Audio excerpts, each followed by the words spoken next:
Okay. Thank you very much for letting me call you to order this evening. I want to welcome you all here for our regularly scheduled board meeting for the Amarillo College Board of Regents. At this time, as we always do, we want to say the Pledge of Allegiance. If you'll please stand.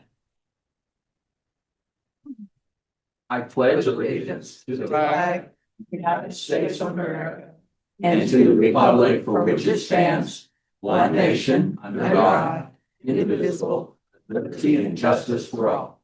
Thank you. You may be seated. Bringing our prayer this evening is Molly Riesenberg.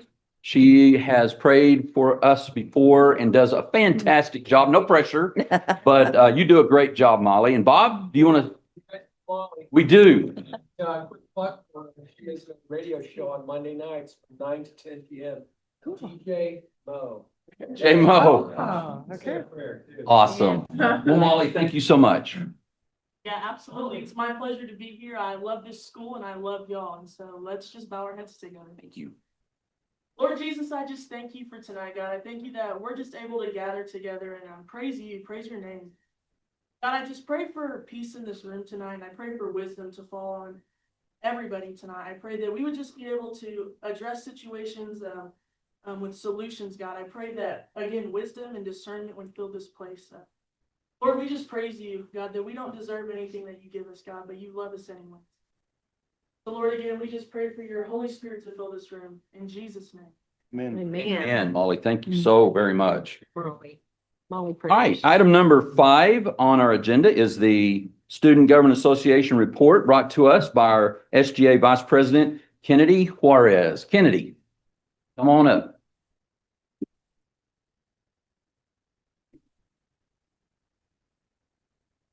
Hi, everyone. Thank y'all so much for having me here again. I'm going to go ahead and get started. As you can see on the agenda, we have been very busy putting on fun events for our students here at AC. To start off, we had our Fall 2 Welcome Week. This is where we put on events and have giveaways as a way to say welcome back to classes and to campus, and it's sort of a pick-me-up while students get back to work.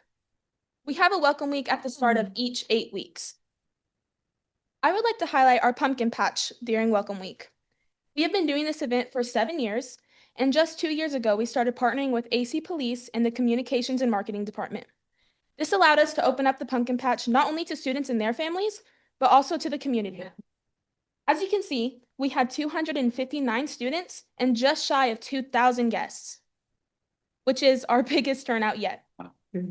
People come out and we hand free popcorn, free hot chocolate, and they can get a free pumpkin. There's also lots of fun activities and a trunk or treat where 25 different clubs and departments come out and hand out candy. I would like to say a huge thank you to AC Police, Student Life, Communications and Marketing Department, all of the clubs and departments who participated, and of course, the students and employees who helped work the event. Next, I'm going to talk about Winter Wonderland, which is on Friday, December 12th, so we don't have a number of students yet, but it's a big event where it's a free event for students and their guests. We have Santa and the Grinch come out for pictures. We give out free hot chocolate and cookies, and we have many fun crafts and games to play. This is a little activity for families to come out and have some fun before we go into the big holiday season. Next, I want to talk about our partnership with Career and Employment Services. We partnered with them to put on a health science and career and transfer fair. We were super excited for this event because it was on West Campus and was the first event in the new simulation building on campus. There were many jobs and universities, so our medical students on the West Campus could gain information and network opportunities. Here at AC, we are hosting the TJC SGA Region 1 Fall Conference. For those who aren't aware, the Texas Junior College Student Government Association consists of every SGA chapter at junior colleges in Texas. That is then broken up into 5 regions, and Amarillo College's SGA is a part of Region 1, along with South Plains, Frank Phillips, Odessa, Midland, and Clarendon. This conference is an opportunity for our Region 1 schools to come together and get to know each other and do workshops to improve and gain knowledge for SGA overall. This is also a chance for us to come together to talk about our committees and to overall network with each other, building up to our state conference in the spring. That is all I have for my report, Thank you all for letting me come and share what we in SGA have been up to.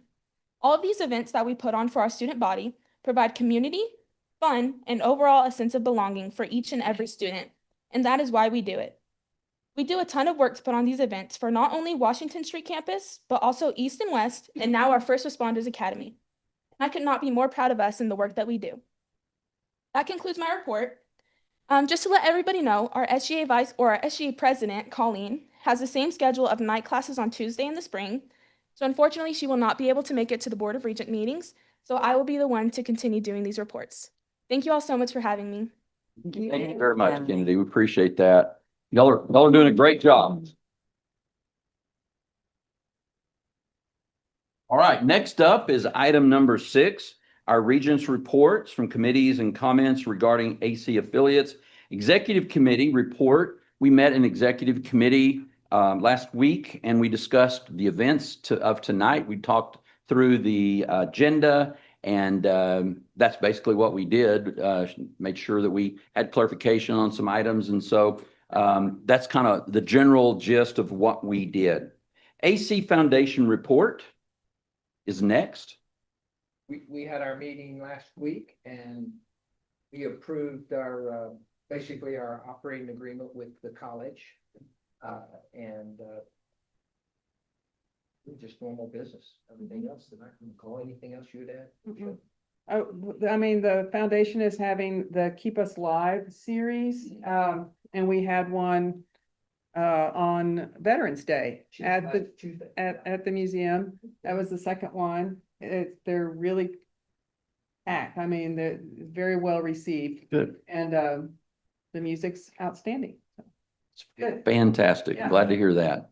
The next up is the AMOA. Michelle?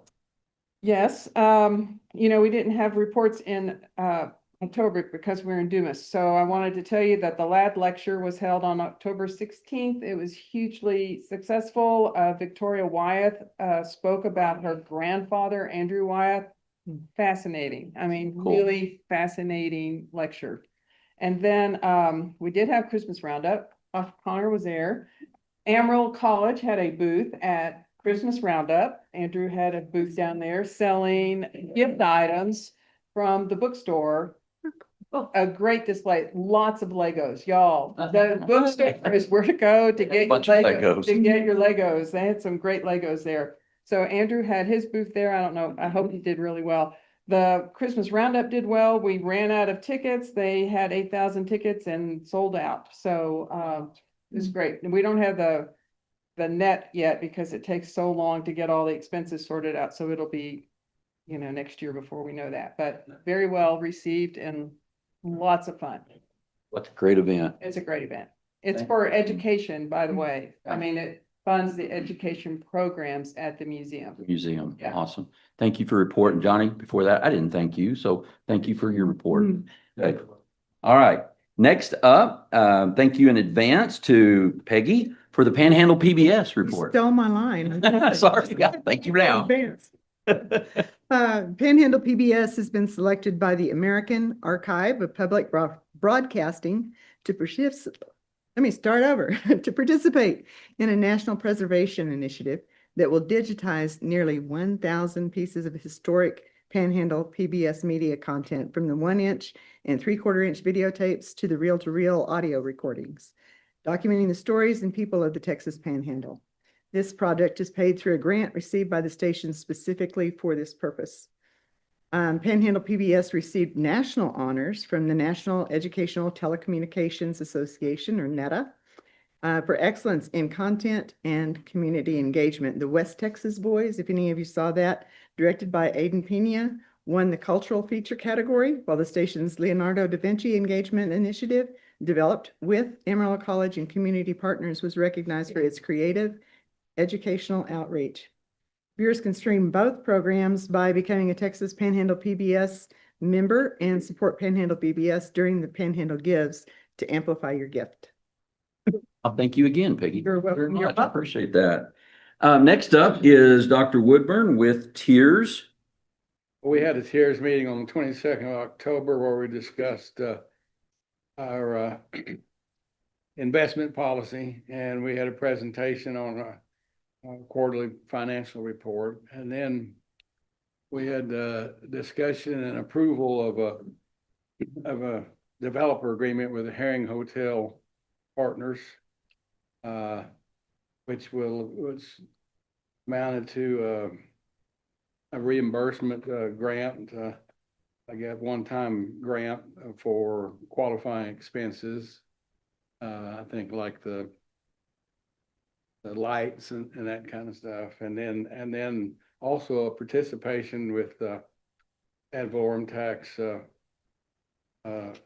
increment reimbursement, but it's going to be a little different than some of them. It's going to start at like 80% and go down over a period of, I don't recall if it was 8 or 10 years. And let's see, that's pretty much it. Okay. All right. Dr. Woodburn, thank you for attending those meetings for us and bringing us that valuable information. We really appreciate that. Bet. Thank you. Next up is Tiers 2. John? We were scheduled to meet this Thursday, but that meeting has been canceled. Okay. All right. Thank you for being willing to go to that meeting and make arrangements for that. Next up, Tiers 3, Dr. Crawford. No new meeting since our previous report. Okay. Thank you anyway. All right. There we go. On our standing policies, Annette, anything new? No. Okay, nothing new on our standing policies. Finance Committee. Finance met last Tuesday and we discussed the items that are on our agenda for this evening. So I won't waste our time there. I do have a policy related announcement, but you'll make it, won't you? Okay. All right. Circling back. Thank you. And then Legislative Affairs Committee, you want to mix that in with Kat? So last month, along with President Dr. Jamel Connor, Regents Peggy and Irene, we traveled to New Orleans for the annual Association of Community College Trustees Leadership Congress. This year's conference or Congress brought together over 1,900 trustees, regents, and presidents from across the country. We each attended a variety of sessions to maximize our learning. That way, so we can bring back valuable information to our fellow regents. Some of the sessions that I attended included Operation Ronin, an innovative solution made partially with AI, Steady Hands in the Storm, and community colleges in an evolving federal landscape, which was a very high-level update with everything that's been taking place in Washington, D.C. On the second day, I participated in the Texas delegation meeting, which was hosted by Kat, followed by the Association of Latino Community College Trustees meeting, where we discussed advocacy, leadership development, and representation across the country. On day 3, I attended the Senate meeting, as well as a session titled Leading Clearly in Uncertain Times. And I also participated in serving the other during a time of political and social uncertainty.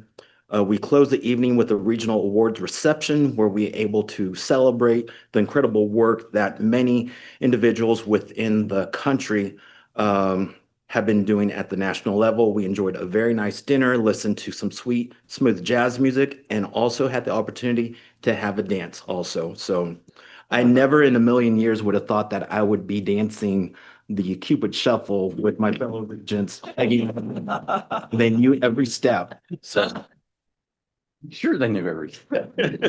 Did anyway. overall, it was an outstanding educational conference, and I'm grateful that Amarillo College continues to support trustees in our development. For Kat, I will be doing my new board member orientation schedule on December the 3rd, and I look forward to continuing to represent Amarillo College on this level. Next month, I will travel to DFW to participate in the Texas Presidents and Trustee Collaborative on December the 5th, along with President Jamel O'Connor, Chair Jay Barrett, and previous Chair Annette Carlisle. And finally, I'm honored to share that I was notified today at 4 o'clock that I've been appointed to the ACCT Public Policy Committee, and I will begin that national appointment in February at the NLS conference in DC. Congratulations on that. Thank That's you. wonderful.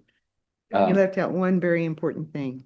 What is that? They offered cheesecake 3 different times. It was good. Well, I appreciate you giving me reports. I felt like I was there half the time because John would give me the reports. Here's what they're doing now. Here's the presentation going on. So anyway, I appreciate you doing that and advocating for community colleges in general, especially Amarillo College, because when we rub shoulders with regions from across the country, we realize really we're doing great work here in Amarillo, and we also realize there's some things that we could do better. And so it's great to be able to say, we're learning, we're moving forward, and it's great to be at AC. So thank you so much for that. And nominating committee, I don't think we've had any work there, so let's just move on down to I'm looking forward to this item number 7, the introduction of Dr. Michael Coleman. Thank you. So it's my You'll stand? pleasure. Yes. It's my pleasure this evening to introduce to the Regents, Dr. Michael Coleman. He's now started as the Vice President of Human Resources here at Amarillo College and a member of cabinet. As you can see, he has extensive experience over 20 years in higher education and HR leadership, has transformed HR departments and built high-performing cultures in the institutions he's served at, is nationally recognized for HR innovation and excellence, and has his doctorate in organizational development. So most recently, he came from Grand Valley State University in Michigan, and I'm excited to bring him on board with his experience in transforming HR departments into internal partners aligned to support faculty and staff and move the institution forward in meeting our strategic goals. So welcome, Dr. Coleman. Welcome. Yes. Dr. Coleman, we have winters here in Amarillo, but not like you had up there. I'm sorry. Said we have winters here in Amarillo, but not like you had up there. When I was interviewing for TVSU, I was just leaving the Bahamas. They said, "You ever experienced a Michigan winter?" I said, "No, but I know what a Minnesota winter is." Good. Oh, wow, that's cool. Johnny? Dr. Coleman, how did we get you to come to Amarillo? Lucky, I guess. My wife is at College Station. She's working at Texas A&M. And I wanted to stay a practitioner as opposed to becoming faculty at A&M. And thank God Janelle hired me. Awesome. Wonderful. We're so glad you're here. So. Ways from here to A&M. That A&M. It's a job. Awesome. Well, welcome, Dr. Coleman. We appreciate your being here. At this time, we're going to move into item number 8, our president's report. Dr. Jamel Connor, take it away. Great, thank you. So I'd heard and understand that there's been a longstanding tradition at the November board meeting, and so I'm adding my Florida spin to it. Martin and I have made key lime pies for each of the regents. We've got them in the fridge, so you can go pick them out in the fridge afterwards. And Martin helped bake them, so they actually should taste pretty good. Enjoy. All right. That's awesome. I'm also really excited to provide an update on our fall-to-fall retention rate. So this summer, we reported that AC had increased fall-to-fall retention rates by 6%, from 53% in 2020 to 56% last fall. This fall, we've achieved a fall-to-fall retention rate of 61%. That's a 15% increase from 2020. And I'm so appreciative of the phenomenal work that our dedicated faculty and staff and everything that they've done to help us reach this milestone. So very proud of the work that the college family is doing. The Innovation Outpost, in partnership with EC Council, they're going to host Cyber Challenge 2.0 on November 20th. This full-day Capture the Flag competition uses EC Council's cyber range to immerse participants in real-world cybersecurity. Competitors earn points individually and in teams.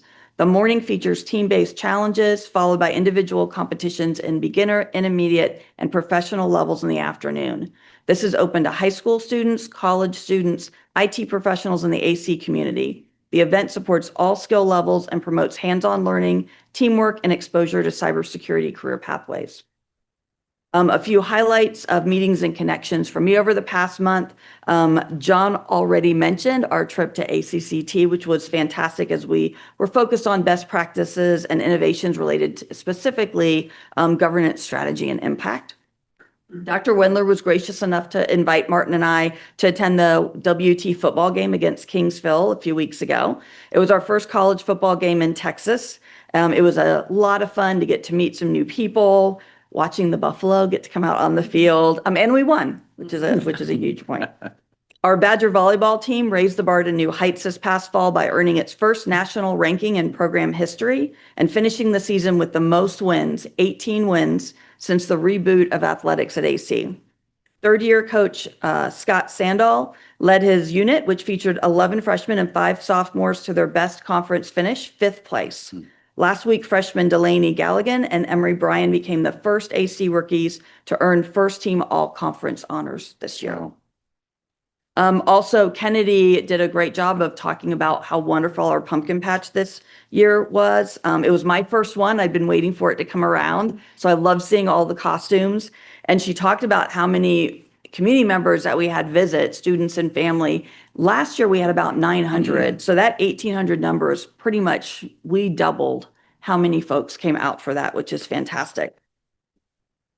It was an honor to me connecting with State Representative Caroline Fairley, and I'm so appreciative of all that she does to represent and support our region, as well as Amarillo College. I learned that she grew up being a part of our Suzuki method classes here at AC, which I thought was pretty cool that she's got that connection. I attended the Panhandle Great 25 Nurses celebration, where our own Camille Graves was named one of the Panhandle Great 25 Nurses this year, and also one of our students was awarded a scholarship. I had the best time at the Amoa Christmas Roundup and bought a few things. And then our Amarillo College's Veterans Day ceremony at the Clock Tower was truly touching and memorable. Our veteran speakers were amazing, and it was live stream. I think I heard that we had about 9,000 people that were on that live stream at one point, which is pretty incredible. Finally, Region 16 Education Service Center invited Amarillo College to partner with them to host one of their leadership series for the superintendents. So on November 13th, we had 30 superintendents and their upper leadership teams participate in AC's specially designed learning opportunity, showcasing the opportunities available through our new Badger-bound dual credit program. It was exciting to host them at our new simulation center on the West Campus, so they got to tour around and see how magnificent that is. Also, Dr. Davis Jenkins, senior research scholar from the Community College Research Center and a national expert on dual credit, shared his research on the impact of dual credit on graduation, employment, and wage outcomes. Superintendents came away with data specifically tied to their school district about student outcomes in both academic and technical dual credit programs. The return on investment for public schools to offer dual credit is pretty significant. So it was a really cool event. And that's my report for tonight. Thank you, Dr. Connor. We appreciate that. So next up, anybody have anything else? Number 9 is on our agenda. Now's the time for public comment. We have some. Anyone may address the board on any topic, whether it's on the agenda or not. If you wish to address the board, please fill out a blue card and hand it to Mark, Sadie, Kim, someone. Remarks are limited to 3 minutes. Groups of more than 5 persons must appoint one person to present their views before the board. Because of open meetings laws, the board may not discuss any topic not on the agenda, and therefore will not respond to any remarks related to non-agenda items. The board may, but is not required to respond to agenda-related items. If your comment addresses a concern or complaint about a specific college employee or student, such complaints must be timely filed through the formal grievance processes under college policy. And finally, if you have not attempted to solve a matter through the grievance process, you will be directed to the appropriate policy to seek resolution and may bring the matter to the board at a later meeting. We have 2 in hand. Any more? Any others? Okay. So we will begin. We have a public comment, agenda subject not on here. And is it Alex Deanda? Alex Deanda, you have 3 minutes, sir. Thank you for being here. Yes, sir. Thanks for having me. Hello, my name is Alex, and I reside here in Amarillo, Texas. I'd like to begin by reading an article written by local KVII Deborah Parker dated February 15th, 2019. The Amarillo College Board of Regents voted Friday, February 15th, to place a master plan bond measure on the May 4th, 2019 ballot, according to an Amarillo College news release. The bond set an $89 million $89 million will support projects and initiatives that have been identified through a year-long master planning process. The Regents' decision to go forward with the bond vote was unanimous, according to the news release. Amarillo College has contracted with Park Hill, Smith, and Cooper to help develop a master plan for all 7 of the campuses. Through this study, the group identified 7 areas for the college to focus: building and infrastructure upgrades, ADA compliance, development of a first responders and public safety academy, student onboarding and directional wayfinding, technology improvements, student life experiences, parking in the Washington Street campus. To date, HVAC infrastructure, ADA, and paving projects, art department, and the Cub have all been completed. Great job. In progress, First Bank Southwest Center, Student Center, Innovation Outpost, First Responders Academy. Let's continue the good work. Those are still in progress, according to the website. As a taxpayer and a constituent whom is paying for these bonds, I am requesting to see in a timely fashion an accounting of these monies which have been spent to date so as to ensure it reflects transparency. Please note, I'm not asking for a general ledger. I'm asking for an itemized report and detailed account. I do understand this can be costly and timely, and for this reason, I would like to request for upcoming bonds that we proactively budget a report in future bond requests in order to receive an accounting from here on out. We owe this much to the great and wonderful citizens of Amarillo, Texas. I will be emailing you with my requests and hopes for a response so as to report with accuracy within my respective proxy and community. Thank you, Regents, for your service. God bless. Thank you, Mr. Deanda. We appreciate your comments this evening. Next up is Mike Fisher, who would like to address agenda subject number 15, agenda item number 15. Hello, my name is Mike Fisher. I live in the city limits of Amarillo. You can also talk to me as long as it's a statement of fact. I don't know if you guys know that, but you can give me that an answer. And that's what I want to start with. Regarding the $5 million loan from Amarillo National Bank, it was like a revolving line of credit or something like that.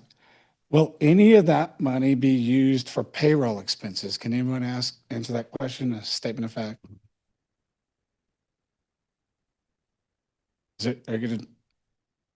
You can answer that. Somebody can answer that. There's somebody here that knows the answer to that question.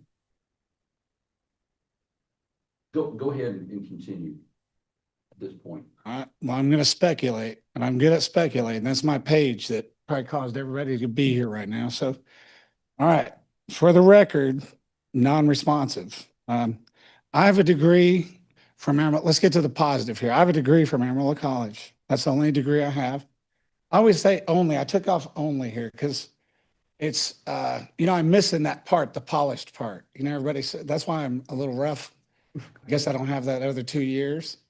But what that's done for me is, like, I show up like this, but I own a medical software company. So I keep expectations low because it looks like I'm not a guy that owns a medical software company. I hope saved patients, taxpayers, and healthcare entities over $5 billion. It was all because of this place. Thank you for what you guys are doing. I hope you're creating some more of me out there. And I really don't think I'd be here in this position without the school. My accountant says my company's worth millions. I'll take his word for that. But let's not tell the IRS, right? Isn't that how that works? Driving in here is kind of weird. If you squint, you kind of look around, you're like, man, I'm at Amarillo National. Same color scheme, same fonts. I mean, it kind of looks like, it really makes me think that I'm there. And that's why I'm talking about that agenda item. I think you guys should reconsider that. considering them being your, the depositor, the deposit, the account, the bank that handles your deposits. Because I think that they're behind, the problems that you're having today. And, with the financing. Randall County does it, Potter County does it, AISD does it, and CISD does it. What is that?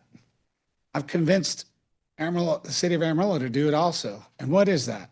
That's to provide a public check register. I'd like for you guys to consider that, to put a public check register out there. And then maybe, because I'm a database guy, I can look at stuff. I found where AISD has blown through $50 million in 2 years by switching to a local insurance claims provider. And maybe I could help you guys avoid that same situation. 3 minutes is up. Thank you very much for your comments. We appreciate that.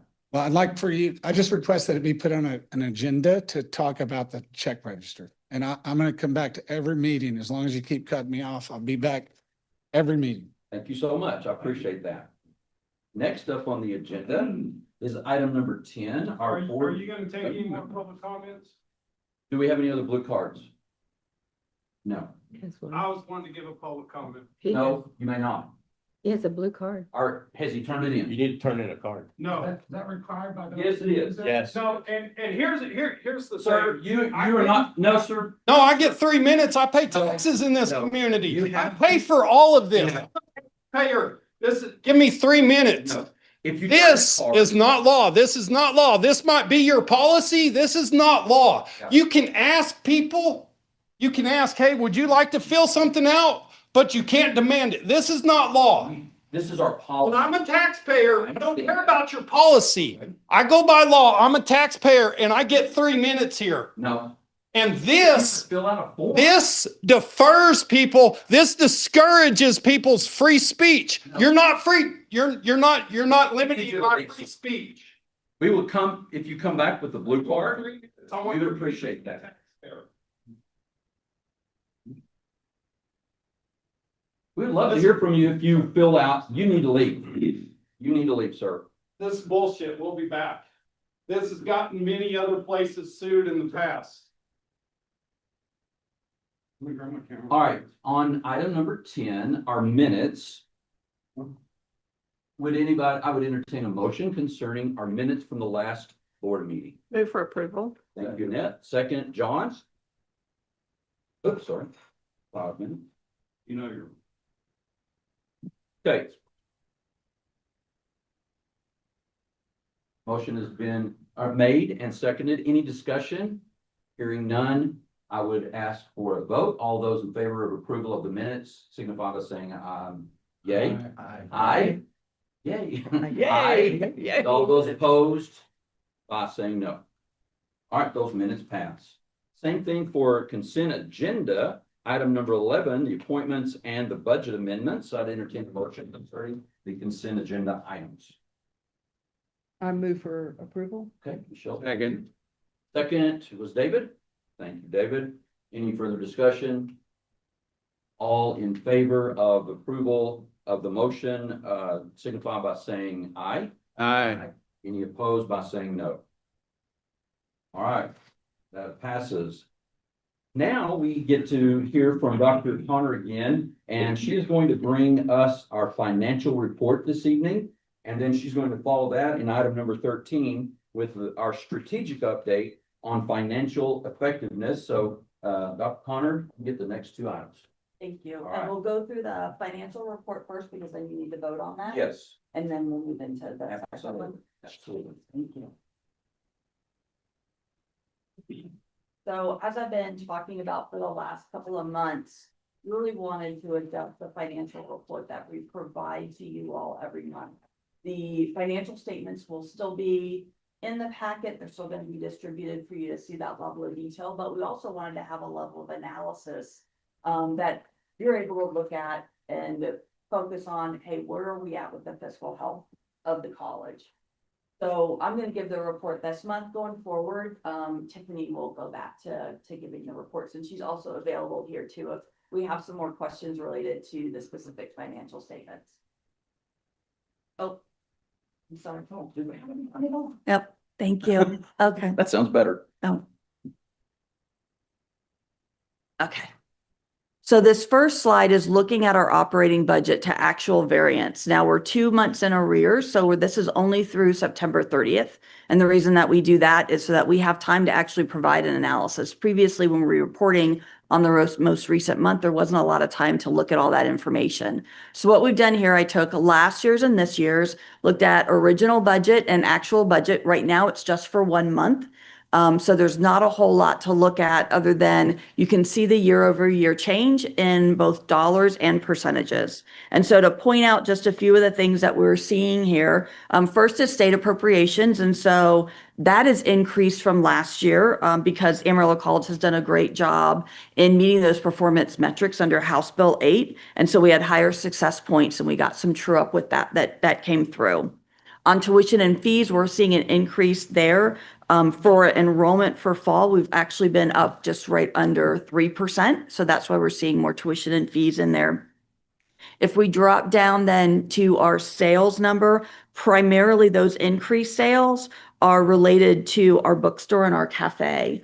So Andrew and Travis have been doing a fantastic job and we're seeing that come through on revenues. And then when you look at miscellaneous income, that variance is actually not what's occurring in this fiscal year, but what occurred last year. And so at this time last year, in the first month of the year, we had some private gifts come over from the foundation to purchase audio and video equipment for our healthcare simulation as well as emergency medical services. And so that's not a recurring revenue source. And so that's why we aren't seeing it there. When you look down at our expenses and when we're tracking on those, a few things related to that. Our capital equipment, you can see that that's slightly up. That's for electrical and other repairs at East Campus Housing, as well as some computer equipment that we've bought. And then for other expenses, those are pretty much related to timing. Again, it's 1 month in the year, and so it's very easy that we might receive an invoice that we pay 1 month, but then the true up of that might happen the next month. And those are predominantly related to bookstore expenses, athletic expenses, and test vouchers for our LVN nursing program.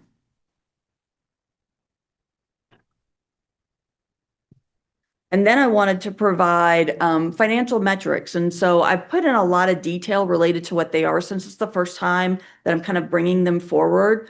But I'm looking at a dashboard that you're all able to see that very quickly tells you about how we are financially, the financial health of the institution. And that way, too, as you're seeing this every month, you're going to be able to see trends. You'll be able to track and see if something seems to change from what you're used to seeing.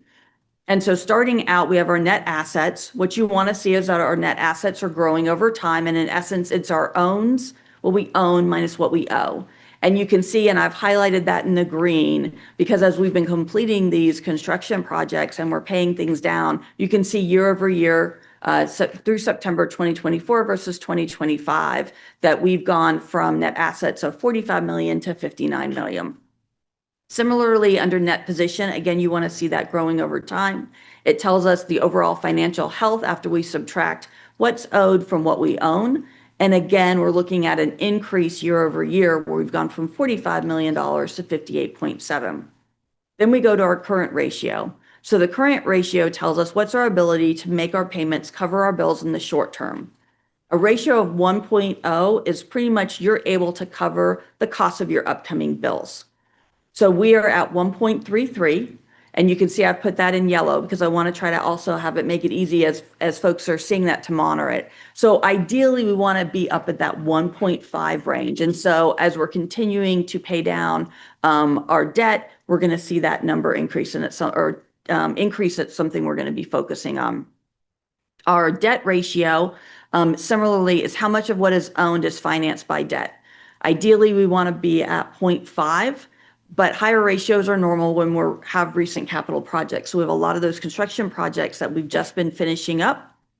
And so you can see here year over year that we've actually moved towards that 0.5. We've moved from 0.84 to 0.79, but it's something we want to continue to monitor as we're doing.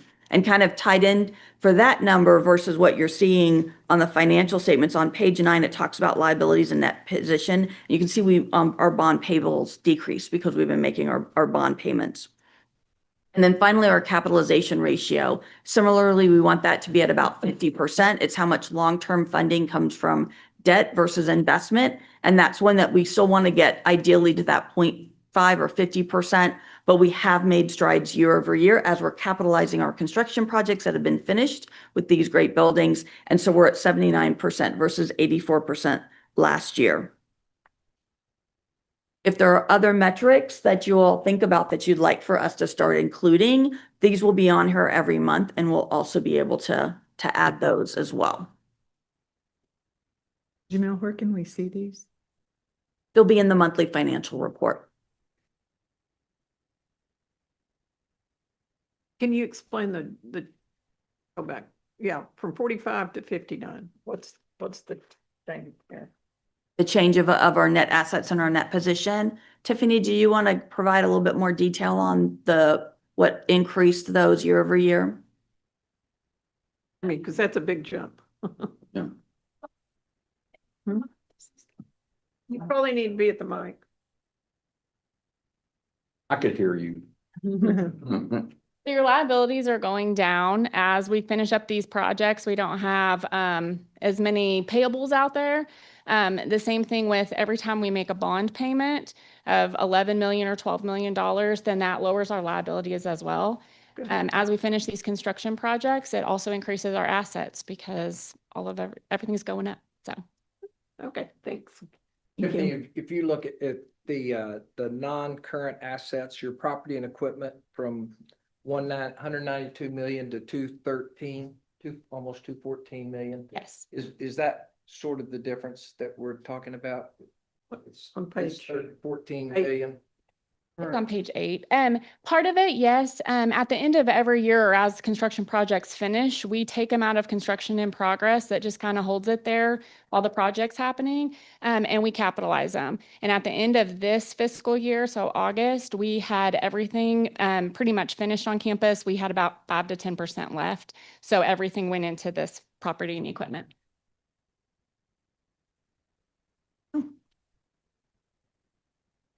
So I also have been taking a look at our historical operating cash flows and our inflows and outflows. And so you can see I have at the top FY 23-24 and at a monthly by month, what money we have coming in versus what money we have going out, and the same thing for 24-25.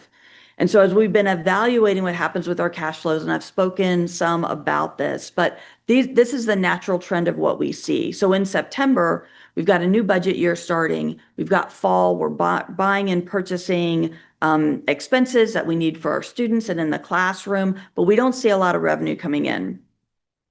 In October, again, we're still finishing up purchasing as classes are starting. We do receive our first state appropriation payment in that much, which is 50% of the yearly allocation now that they have adjusted when they pay us out, which again was something that I had walked through at a prior meeting. In November, our expenses get closer to regular.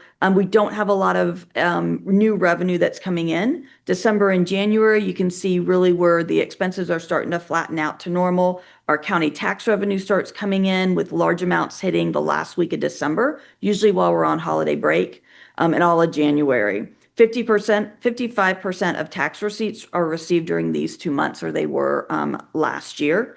And then spring tuition, the last day to pay is early January. So we've got our tuition revenue coming in as well. February to June, again, our expenses are running normally. We do have some third payrolls that do happen for different months. So we have, for example, this year, our April and our October are where we have 3 payrolls instead of 2 payrolls for folks that are paid biweekly. And then in July and August, we start to see the expenses going up again because we're starting to get ready for big fall. And our tuition and fees start coming in depending on the last day to pay. And so underneath is our current trending of our monthly operating cash flows. We're really only talking about September 30th for this report this month, but if I didn't throw October in, you just have a couple dots, a little hard. But what you can see is we're still running very normal to what our historical trends are for how our cash flows come in and out. And then our operating cash and short-term investments. So I wanted to show you all this. You can see at the top is as of the end of September 30th. And so we're talking about operating, which our operating budget and cash is that local maintenance and payroll. So you can see where that number is. The others are in different, if you want to say buckets, right? There's different funding sources these come from, and the monies can only be spent for certain things. So a few months ago, Julie came and presented to all of you about PBS. And the way with some of our shortcomings that we found in the funding that we'd previously received, we've been very prudent and had a reserve set in there. So you can see right there for 930, that's at almost $4 million that's sitting in there. And then we have some from just left over from an old AFEB. You see auxiliary enterprises, academic scholars, our board interest in sync, bond proceeds, and AC Foundation. But when we talk about our operating and our operating budget, it's that local maintenance and payroll. And even though we're talking about September 30, I just wanted to show the illustration of how our cash flow and with our things that we're spending, and then as our revenues are coming in, that does vacillate literally from week to week. So at 9/30, we hadn't yet received in our first payment from the state, so we were at 5.4 million. As of October 31st, we were at 10.2 million. We've been paying expenses and some personnel. And so as of 11/14, which was last Friday, we were at 8.2 million. And so this is something too that every month we'll be bringing to you so that you're able to monitor and actually see what our cash flows are looking like and our short-term investments. And that's the end of as far as the analytical report, and open to any questions. And then once we're through with any questions, then we could look to vote to approve the financial statements. Any questions? In the future, are we going to have like a dashboard available to us? Yes. So this was just the first start with those metrics. And then what I'd like to have is a dashboard. Graphics are really nice too, to be able to see, and that would be standardized so that every month that's there for you to see. And so you can really quickly look at it, which was the dashboard supposed to be for, and see, hey, is there anything that looks like it's trending differently? Anything we need to pay attention to? Will that be available to the public or just to the board? Okay, great. Awesome. All right. Yeah, Go I'd ahead. just like to say, Dr. Connor, thank you for Mhm. taking charge of trying to really get some analytical skills associated with our finances. So I appreciate that, and setting some metrics up. I think that's very helpful for us. So I applaud that.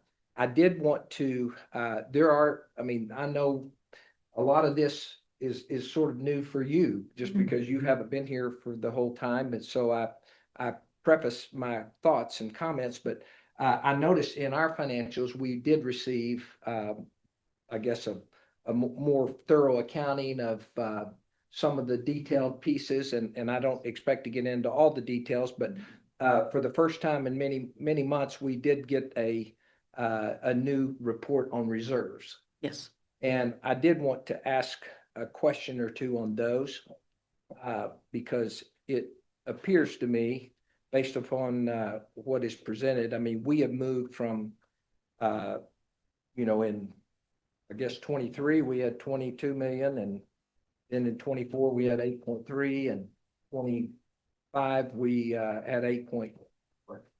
So a significant drop in reserves. And that is news to me.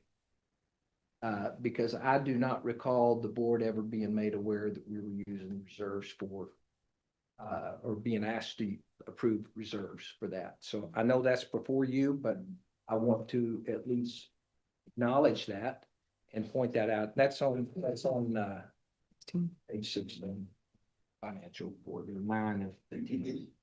So I guess I ask you, I know we have an audit that's going, and I assume that we'll have a more thorough understanding of where those dollars were spent over time. Is that? We do have a review. In my next report that talks about strategically what our budget plan is and where we're at. Part of that includes too some of what I've been looking at related to our construction projects, which I had brought up in a prior meeting, and in looking at those with how much the projects ended up costing to pay for those. I believe that what occurred then is that our operating budget reserves and funds were were used to finish those out where there was a gap in funding. So we'll get more insight into that. Yes. Other questions? Nick? No. Oh, okay. Johnny, anything else? No, I don't want to waste our time. I know we have a lot and Okay. I think we'll know a whole lot more in another 45 days or so. Yeah, I agree. All right. I have,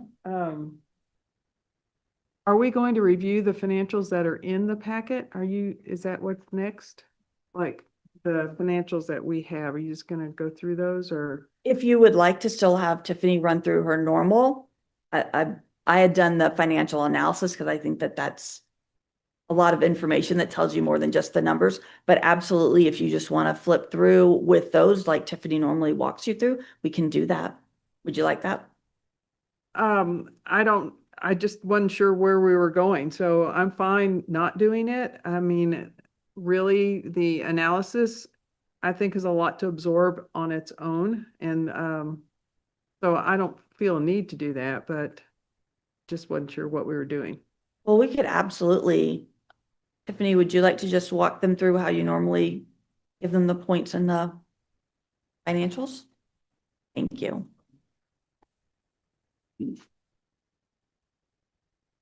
If you will look in your packet, begins on page 8. This is just going to be September since we're doing 1 month in arrears. So September 2024, your total assets, which is the left-hand column towards the bottom, total assets $280,672,988. Compared to end of September 2025, $286,371,365. Your main changes in that property and equipment that was brought up earlier. If you'll go to page 9, it's your liability section. The total at the bottom, total liabilities at the end of September 24, $235,578,274 compared to the end of September 2025, $227,236,454. This is primarily related to your bond payment, and you'll see that under your bonds payable under non-current liabilities. It went from 94.7 million down to 86.3. Tiffany, can you tell me what is other liabilities? Me too.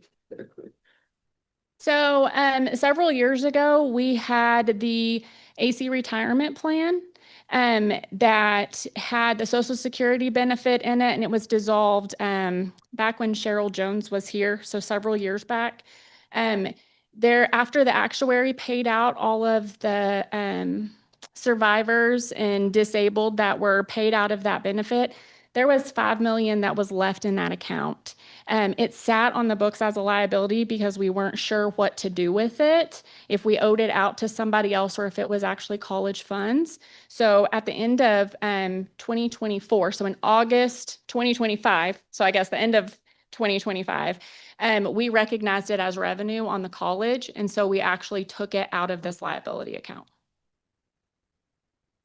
So I think in the end, we feel it was earnings that this investment made while it had funds held in there for the program we no longer have. So it was moved to where? Revenue at the end of August 2025. It sat there as a liability as we thought that it could have been paid out to somebody, but the actuary stated that all the payments had gone out to the proper individuals. So it had to have just been an investment earning or some sort for the college. So we moved it to revenue. Would that move have come to the board as a budget amendment? It did not. It was actually several years old that it sat in this liability account, and it should have been recognized several years back. The board did approve changing that. I mean, we met with the consultant and the board approved changing the whole way we were working on that account. Absolutely. Yeah. A couple of years ago. Yeah, it's been a while back. Definitely 2 years at least. Was there a set amount for the individuals that were set to receive? The actuary went through with everybody that was receiving benefits at that moment.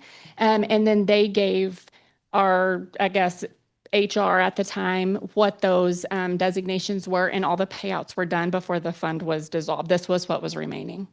I didn't know if that was the percentage of it, if that. It was came back based to on the people and how long and what their situation was. Thank you.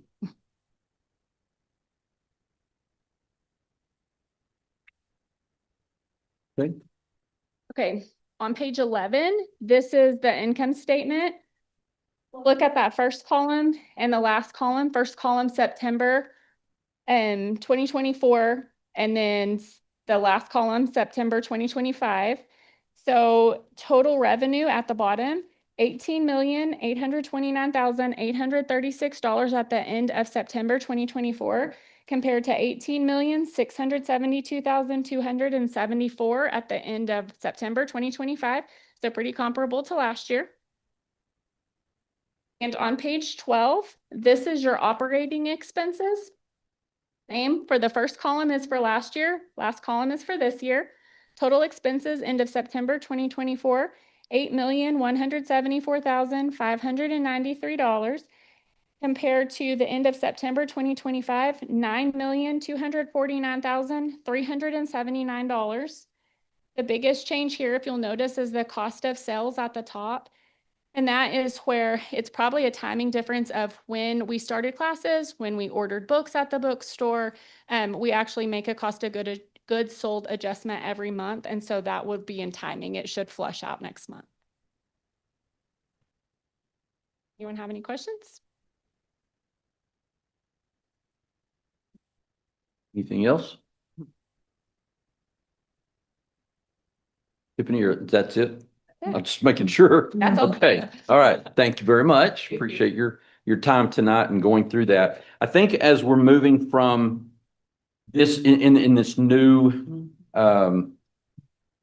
format, this new program that you've brought to us, there's gonna be some rhythm that we need to get into, a little bit of adjustment in how we examine this from month to month as regents. I think maybe finance can dig a little deeper into some things at the finance committee meetings.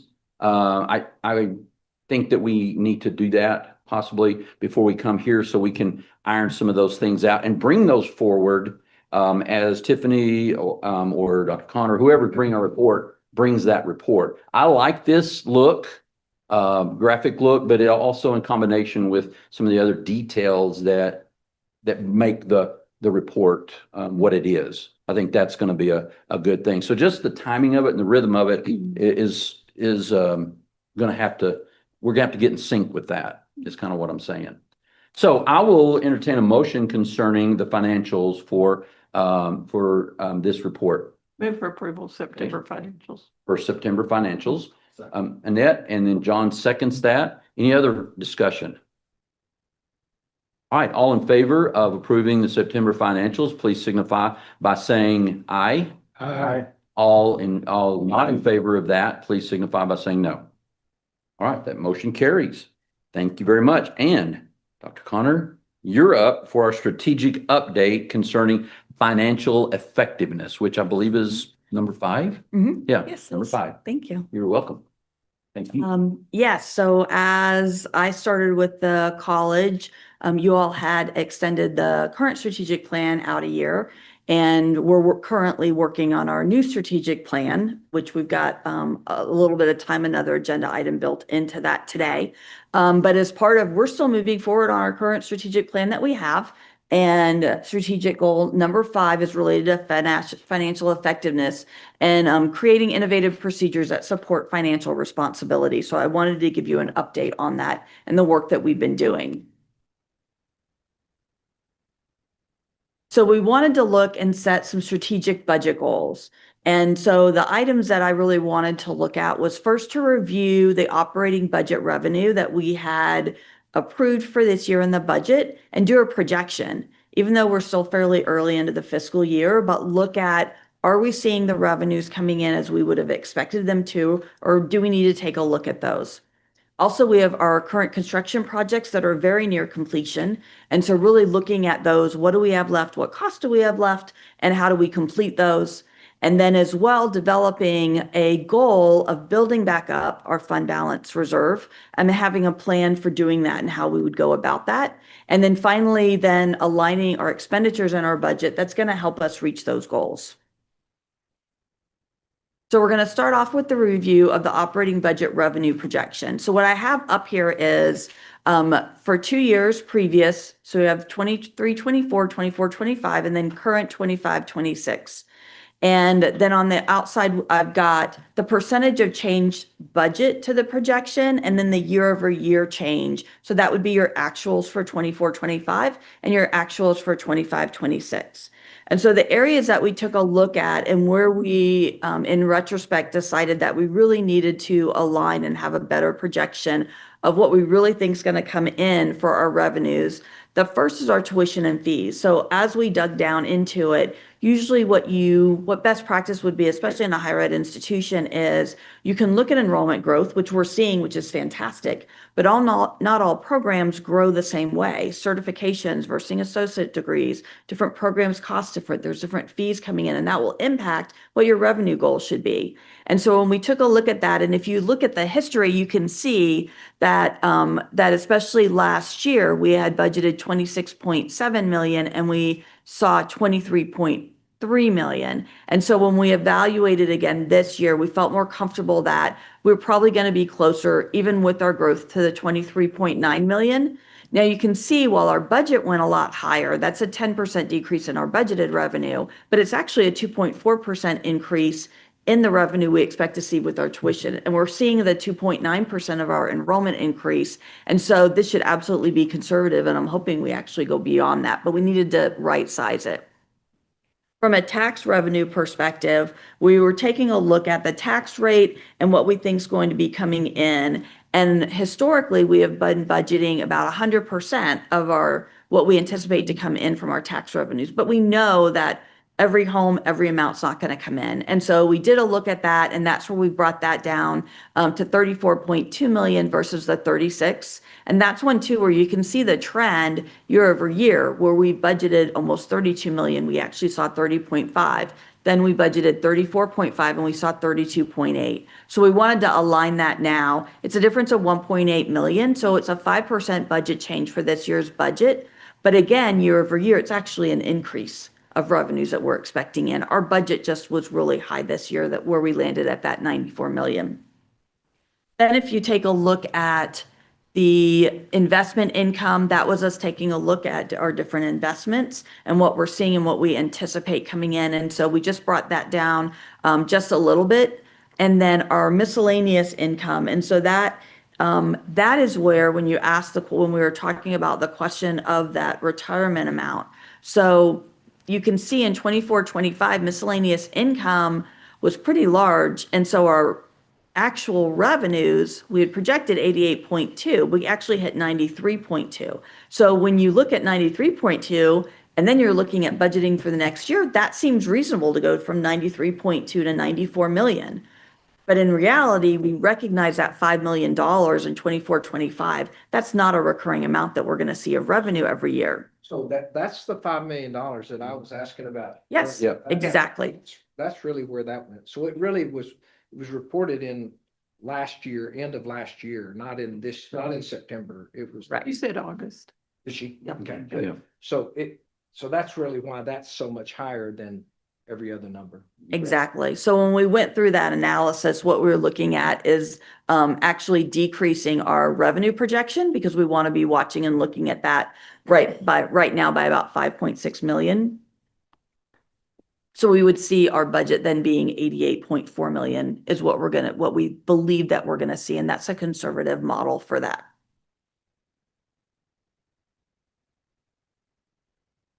And so then going into our construction project costs, and I know we've had a lot of. Sorry, I just got. I know, we have. Construction going. We've had a lot of construction projects going on. And when you look at our campus, we have these, right? We have these amazing buildings and amazing spaces that our students get to enjoy that really elevate the experience for them.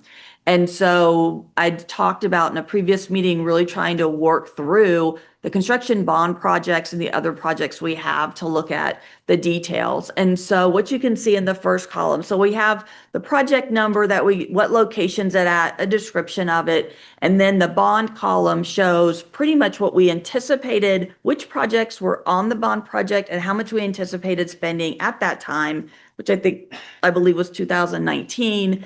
That came up to that $89 million number.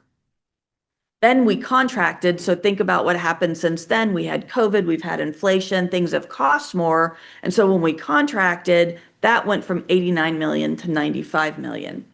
With costs that continued to go up, I've gotten the final column, what our expenses are looking at as of the beginning of November 2025.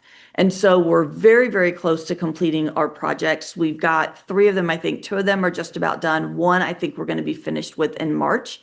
And based on the estimates we're seeing, we believe those projects, in addition, what you can see on the notes on the side is where maybe there was a line where we had a discrete project we were going to do, but then we ended up including it as part of another project. We had some projects that we had planned to do, and then, and me not being here, still learning details, but that didn't move forward.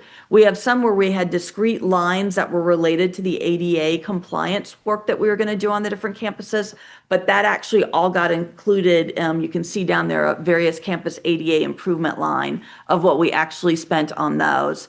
And then if you scroll down and get down near the bottom, you can see in addition to the ADA improvements, then we had other management costs. And then we also, during the time, and I've got the dates in there were 4 different purchases that we made of buildings and land in the area.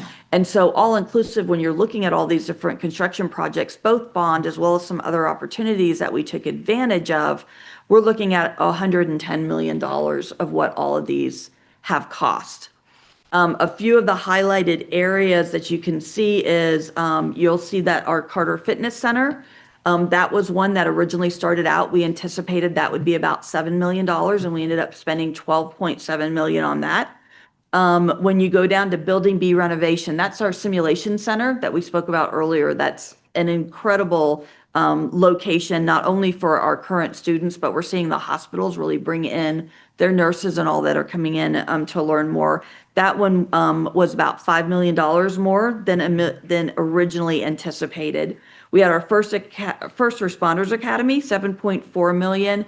And by the time that was completed, again, an amazing space, but it cost $23.7 million. So $16.3 million more than the original estimate that we had back before all these other situations happened. And then our innovation hub, the IO, is a fantastic space, but we estimated at the beginning it would be about 6.3 million. And it actually cost right around 15 million. So that's an $8.7 million increase. Now, even though if you just looked at that and you could see the 110 versus the 89, that difference isn't still all waiting to be paid. We've actually, just as we talked about with our fund reserves, we've been using those to complete those projects. And so there's a remaining amount of 2.3 million as the projects complete this year that we're looking to spend. And we've paid about 600,000 already of that amount so far since we started the new fiscal year. So we have about 1.7 million remaining for these construction projects.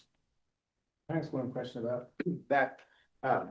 So the amount that's up there, for instance, like, let's see, First Bank Southwest Center, the IO, and the, let's see, the First Responder Academy, the numbers that are there don't include the donations that are in addition. So for Okay, instance, this is cost. right, the cost. Yep. But that is included, even though the original budget was those, it doesn't include, like, for those, the 3 million that we were given for the First Bank Southwest and the money for the IO and everything else, correct? Okay. And I have a question too, Dr. Connor. So at the very bottom, the purchase of those buildings, I did not realize that those buildings would be considered bond project costs. Well, they aren't.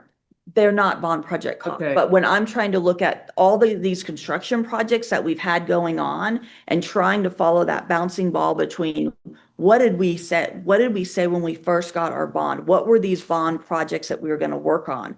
Which ones didn't happen? Which ones did, and how much did they actually cost? And then what other things have we spent these type, construction funds on, not bond funds, but construction funds on, fund operating budget on, that are related to this type of thing, and that's what those are added in on. So it wasn't that they were turned into bond projects or that they're considered bond projects.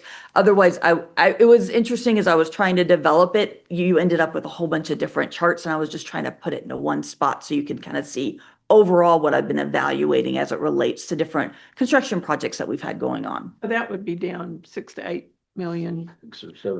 Yeah, those four was about 4.6 million if you add all those four together. More than that. This is very helpful to kind of put it all on one page for us. So thank you for that. And I think Paul's point is a good one in the fact that, you started with the bond projects, but we've got a list that's more than just the bond projects. And the bond projects at the 89.2, and then you've just shown what we contracted them for, and then what all of those, and there are additional things to Michelle's point. Those were not really considered those weren't really bond projects, but it is the complete picture. Construction. So that's very, very helpful. So thank you for that.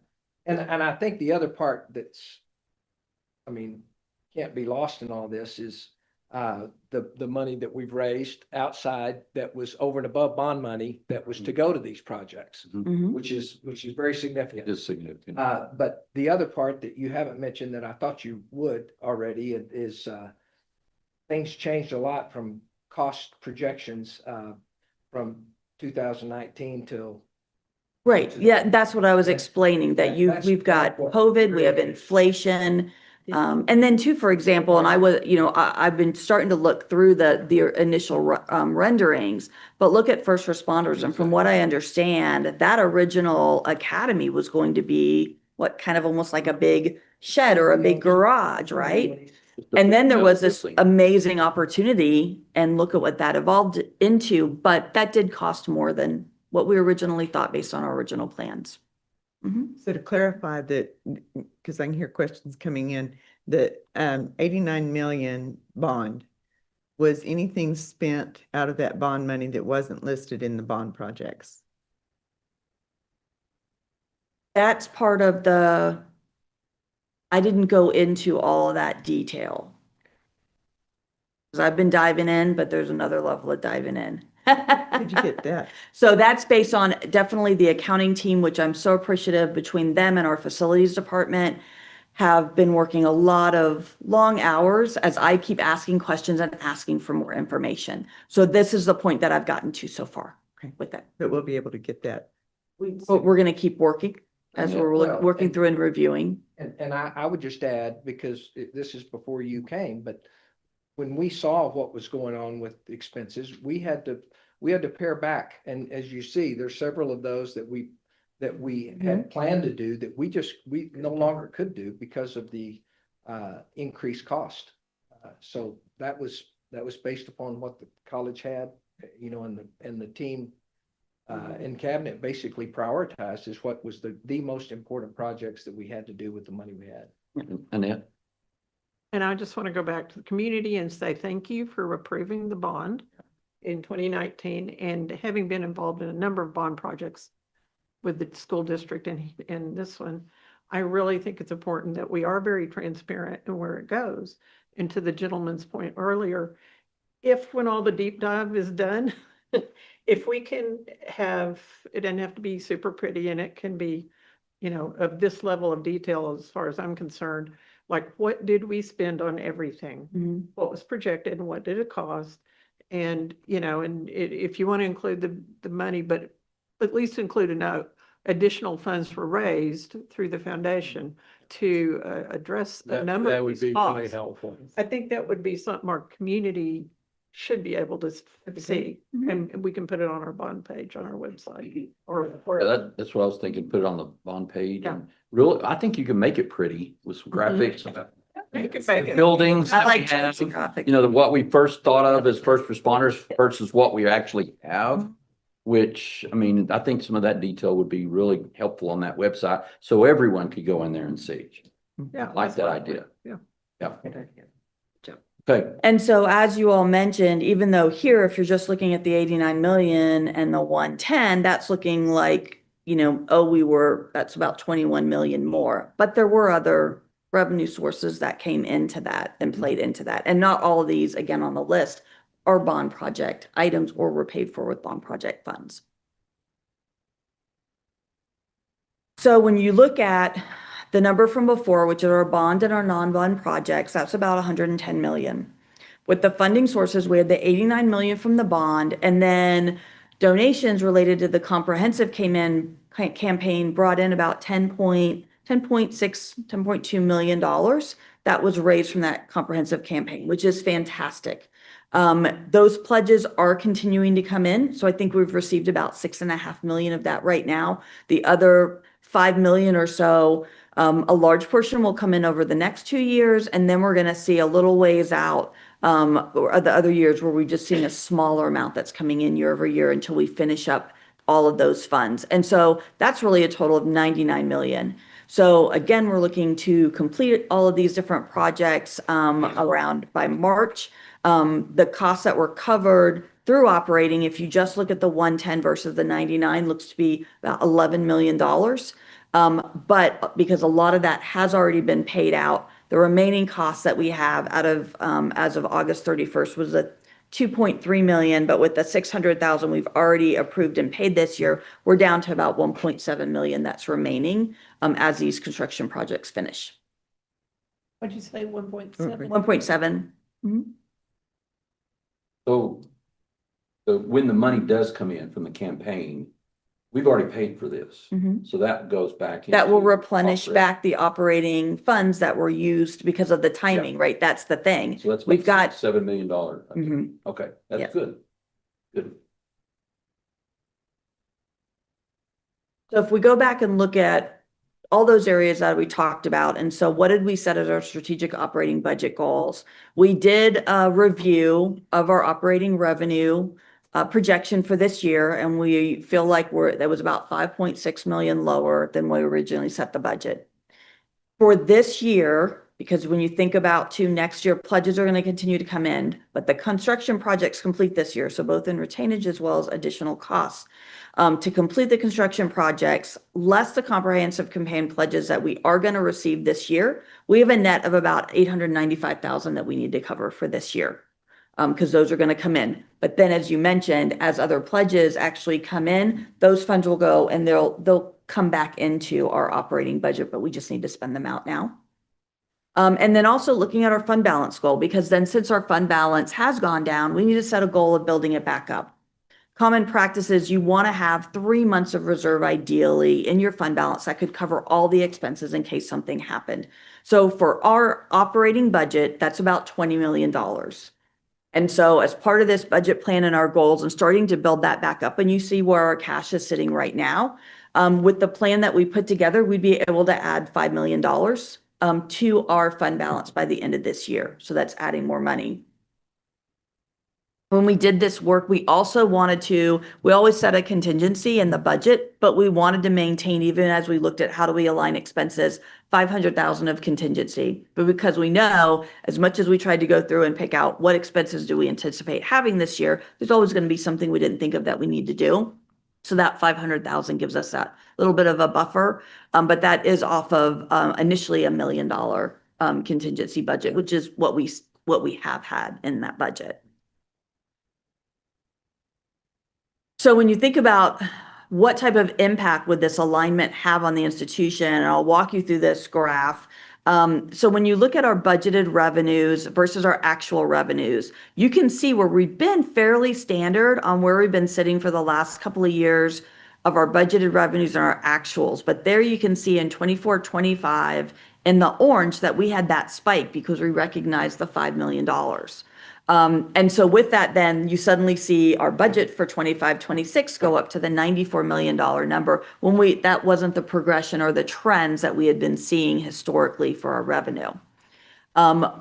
What is really good then, and you can see kind of on the very far right under 25-26 in the turquoise next to the green, that's if we align the budget down, reducing it with all those numbers that I showed you. And you can see that is very much more in line what we're expecting to see with some moderate growth, even in our revenues.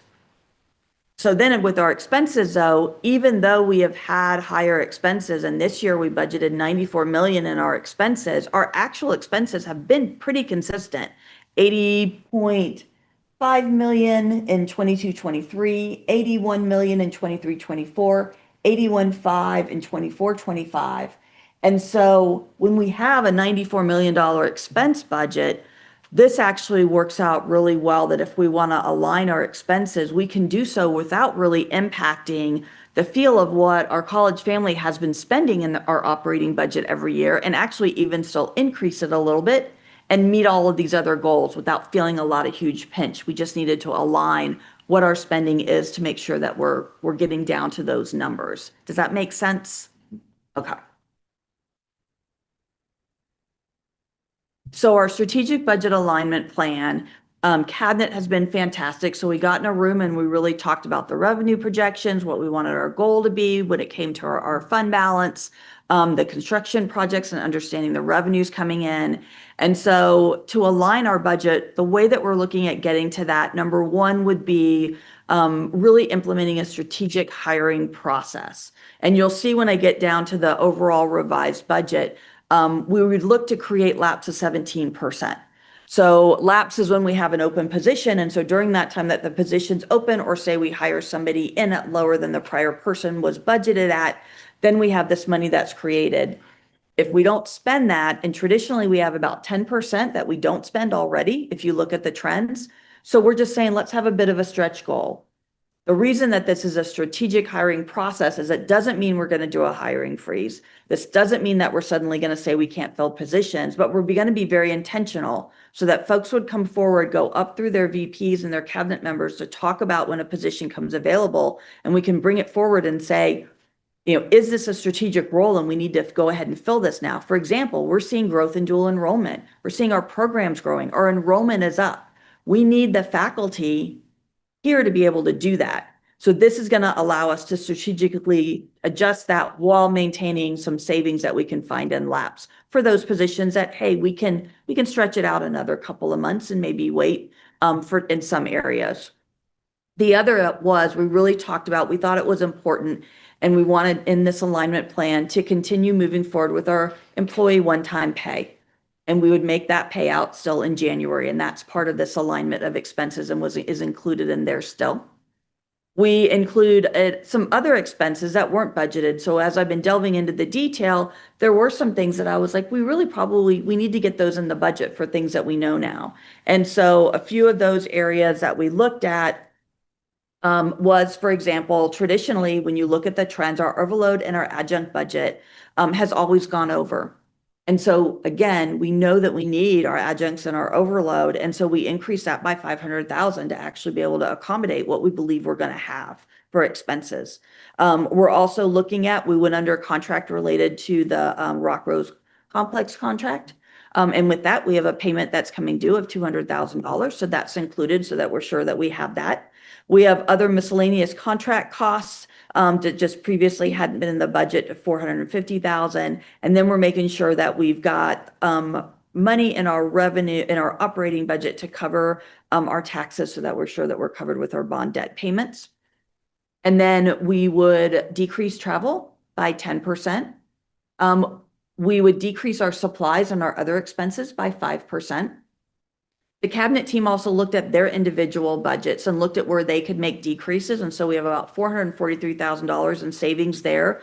That's where you're going to see too some of those savings from contingency that we put in there, and the work that they did where they said, hey, I haven't traditionally spent this money. This is some money I can put on the table. Also as a strategic process and what we want to look at, we have approximately 90 vehicles in our vehicle inventory right now. And so this is a great opportunity to take a look at those and see where might we have some surplus vehicles that were maybe we've bought new ones, but then we still didn't get rid of the old ones. So we're paying insurance on them. And there's an opportunity then to potentially sell those, which is going to bring some more revenue into and cash into the college as well. Also, as a best practice, we're reviewing all the credit limits at those at the college that have credit cards, what their credit limits are, again, just as a control measure.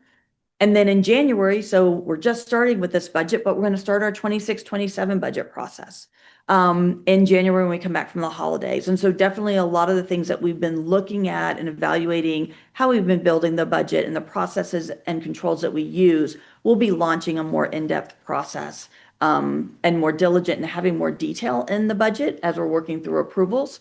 So it's kind of perfect timing that we're seeing all of this so that we can make those changes for next year. And all of those things then are going to help us hit this strategic budget goal and attain that goal. And so this is the other spreadsheet that I was referring to. So we'd already gone through all of the revenues that would amount to the decrease to get us to the $88.4 million projection for revenue. And what's really good to see on the expenses and is important is those 2 percentage columns. So the one is the budget change. And again, as I've mentioned, a $94 million jump in budget when our budget had been 88 million, that's a big increase. So we also want to look at what's the year over year change to our budget for each of these areas. So in implementing the things that I talked about, you can see where we're actually looking at a 9% decrease year over year in what we're spending on personnel. That includes the additional costs that we know we're going to expect in overload and adjunct, but also just from creating lapse money, we believe that we can get that savings. And then you can see supplies is very minimal. Travel is $95,000 overall. We would be decreasing our capital equipment, somewhat going down 2.7% decrease from what we've spent last year.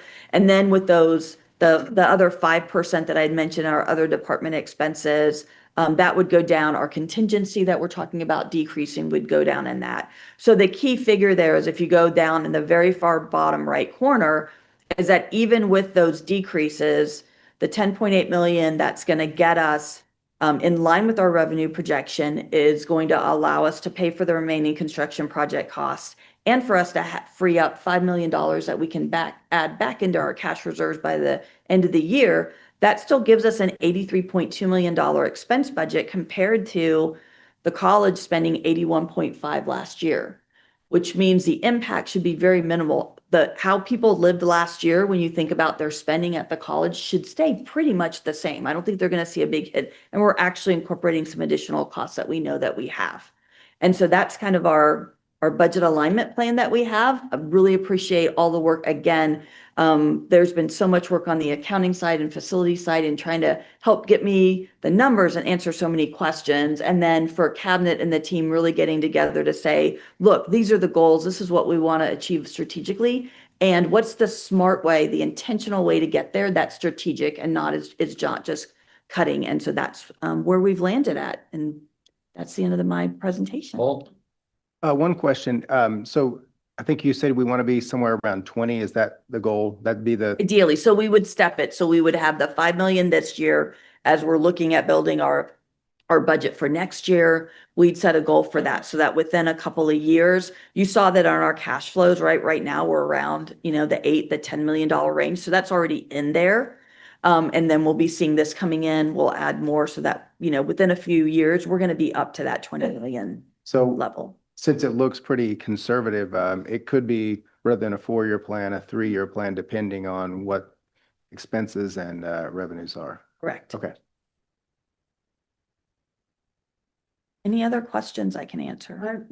Does the board approve this budget alignment plan? I know that this says no action required. So if we're increasing the budget for, what the expenses that we hadn't budgeted for before, the ones that you found that we hadn't budgeted, So do we approve Well, that? overall, I don't believe so, because overall, we're actually decreasing what we're gonna be spending net. So we're still going to be coming in below the $94 million budget that you had approved. But I definitely welcome all of your feedback. But to me, there's a other lot more questions. clarity in this plan based upon spending that we've had in the past. We didn't spend $93 million last year, right? And so, and we didn't know some of the things that weren't in there that now come to light, because now, to me, it makes a whole lot more sense to do it this way. Trying to think, there was another question I had. I know what it was. On the amount that we have in our fund balance, we need to think about a way to protect that, so that once we get to that amount in there, that it takes board action to move that money out. Agreed. That it's not, Absolutely. that it's, It should come to the board. it should, I just want to clarify, we But need to anyway. put some measures in Already there there, Jay. to make, but to make sure that we have that, and that's protected. And it's separate from just simple cash. Well, I That's think, reserve. I think Johnny tried when he asked the question about reserves, and Yeah. Yeah, we've asked for a few months, more than that, 6 months maybe. And we've already been implementing additional internal controls to make sure that how things should happen are actually occurring. And that'll help us when we look at these financials in our finance committee each month, to try to make sure that what we see is actually happening. That makes sense? Okay. All right, so there is no action that's required for that. Dr. Connor, I sure appreciate your spending time doing this, as well as the team here at Amarillo College, because I know there was a lot going on to put that together, and it brings clarity to what we need to look at. All right, so we'll go ahead and continue to move forward through our agenda. Item number 14, amending authorized representatives for text pool. Tiffany, you want to come through and lead us through that? Okay, item number 14. So Amarillo College currently participates in text pool. It's a local government investment pool for the investment of public funds. Due to a recent resignation in our office of Denise Somerville, Treasury Analyst, it's necessary for us to update the authorized representatives on the text pool account. It's recommended that the listed representatives, Michael Sugden, which is Controller, Director of Financial Services, Dorothy Crockett, which will be the upcoming Treasury Analyst, and Michelle Vineyard, Executive Assistant to the Vice President of Business Affairs, be authorized to access the text pool account and execute any necessary action regarding the corresponding public funds. And the resolution is on pages 18 through 20. Everybody had a chance to look at that. Yes. And the only reason we're doing this is because we had a resignation and we need somebody else in there. Yes. Okay. I move approval of the resolution. Hey, Michelle, thank you for that. Second? Second. Hey, Annette, thank you for that. Would we have, Discussion? like, question, Mhm. would we have, any reporting to the board if we have to access this pool for cash that, hadn't been planned or something like? I guess I'm just curious, do we have any sort of transparency into that? So text pool, so I can explain kind of how our cash works. So when our cash comes in, everything's coming in through Amarillo National Bank.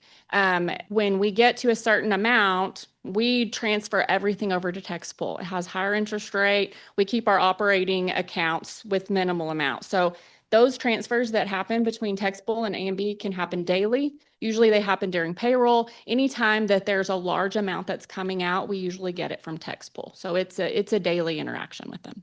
It was sort of a sweep. It is. It's just a higher interest account that it's fairly liquid. Okay. Thank you. Okay. Other questions or comments? Okay,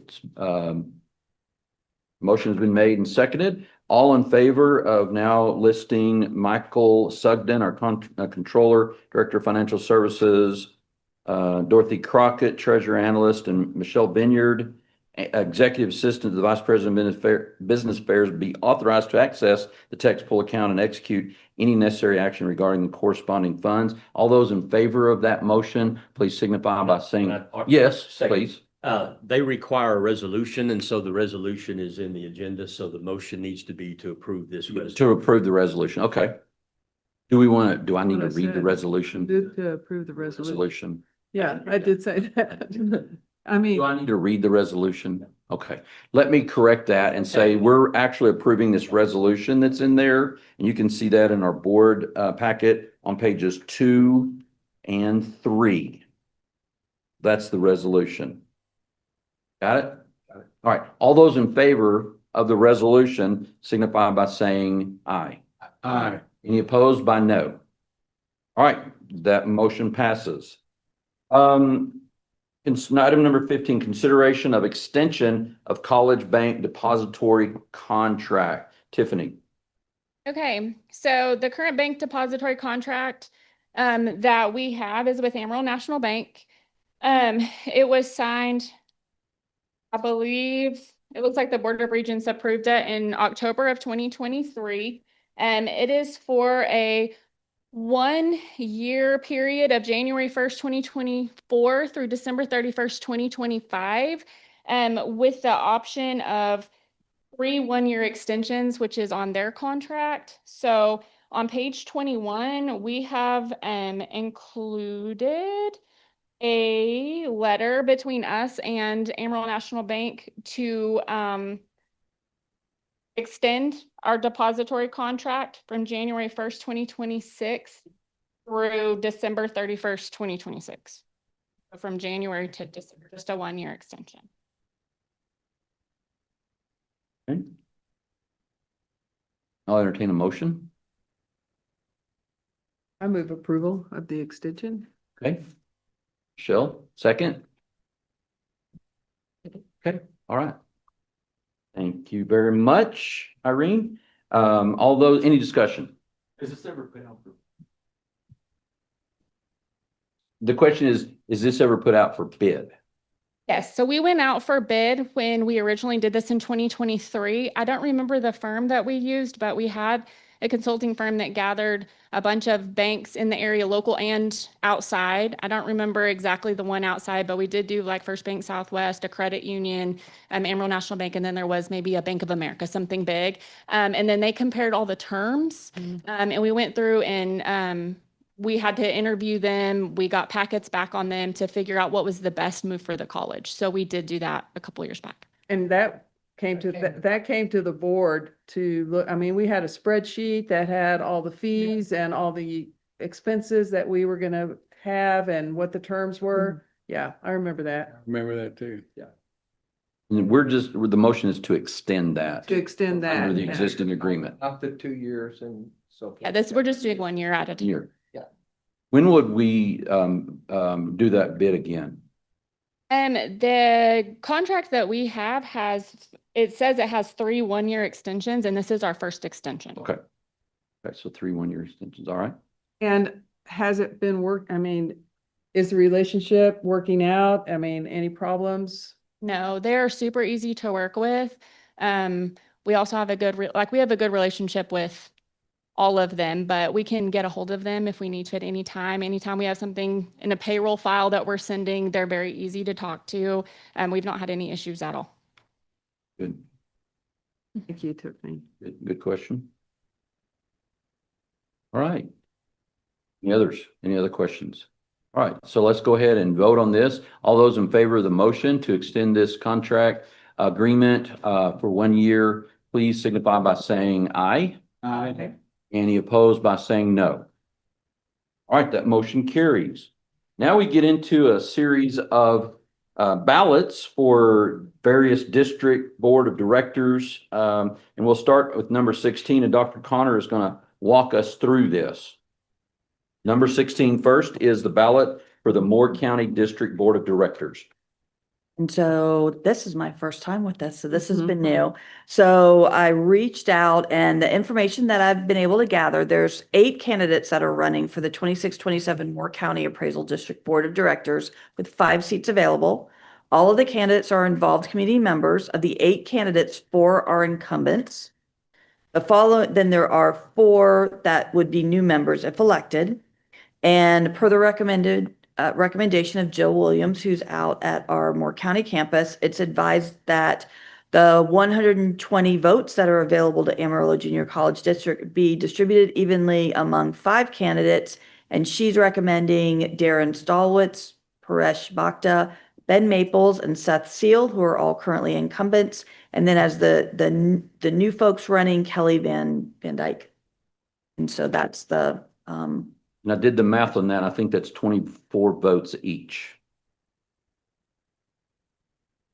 And I wasn't good in math, but And this is the group that I believe we nominated back in September, if I'm not mistaken, according to what we looked at.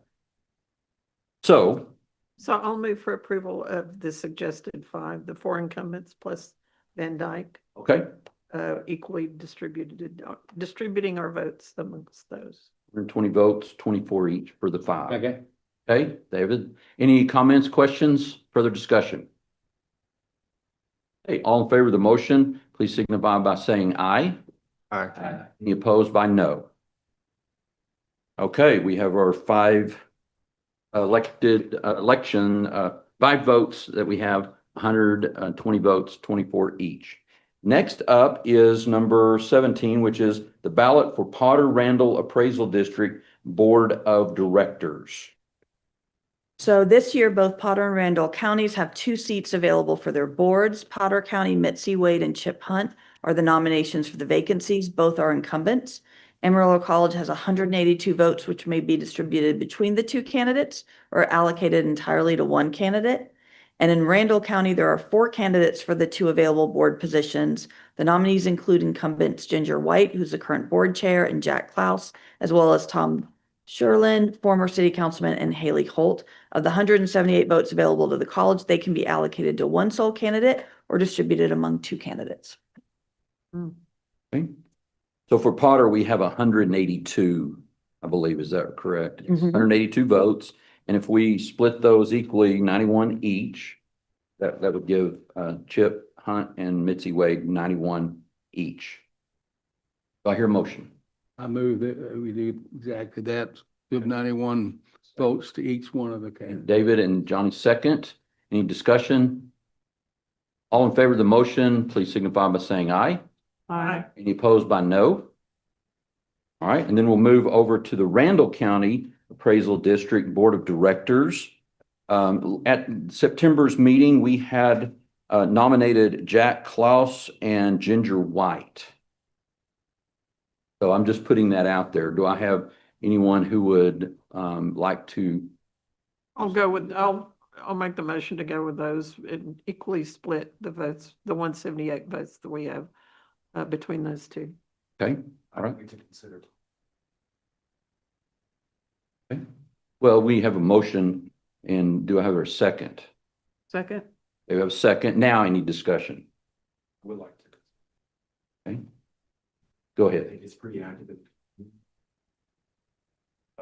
City on city council.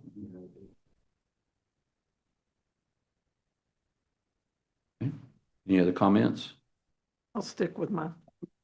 Yeah. Yeah. We have the motion and it's been seconded, so we'll vote on that. If it doesn't carry, you make them. Yeah, if it doesn't carry, then you can make another motion. Other discussion? But it's for 2 positions, so so we would have, never mind. I got it. Go down to 2. I've already done the math. It's 89 each. Yeah, I got that. I did the math. I was just wondering who would drop out. Right. So I'm going to go ahead and call a vote on that. So there's been a motion made that we nominate Jack Klaus and Ginger White, or that we put our votes there. All in favor of that motion, please signify by saying aye. Aye. Aye. Any opposed by no? And no. That motion carried, but we acknowledge, John, your vote and your thoughts, and we appreciate that very much. All right, going on then to, I think it's Deaf Smith. Is that right? Yes. I have to go back and forth here. Item number 18 is for Deaf Smith County Appraisal District Board of Directors. There are 5 positions available for the 26-27 Deaf Smith County Appraisal District Board of Directors. Each candidate is an active and engaged member of the community. Edward Allison, David Brown, Mike Brumley, Mike Bryant, and Wade Easley. It is recommended for Dolores, that is out at that campus, that the available 161 votes be evenly distributed amongst the 5 candidates. Okay, amongst the 5. So moved. 161 votes. Mm-hmm. Well, we can't quite evenly distribute those. No, at our last meeting, okay. Border, that's where I went. Border Bulldogs. So somebody's got to get. Well, you made the motion, so you just toss a vote to. Want to make sure, how many candidates do we actually vote? How many get to be on that? But we don't have, we can vote 1, 2, 3, 4, 5. We can vote all 5? Or we could vote one. Or, yeah. Okay. Any number. Okay, I just know that in September, we just had 4 people listed. She recommended all 5, All right? 5, okay. There you go.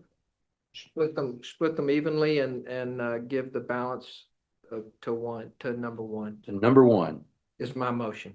okay? Second. Okay, any questions, comments? All right, all in favor of the motion, please signify by saying aye. Aye. Any opposed by no? All right, that motion carries.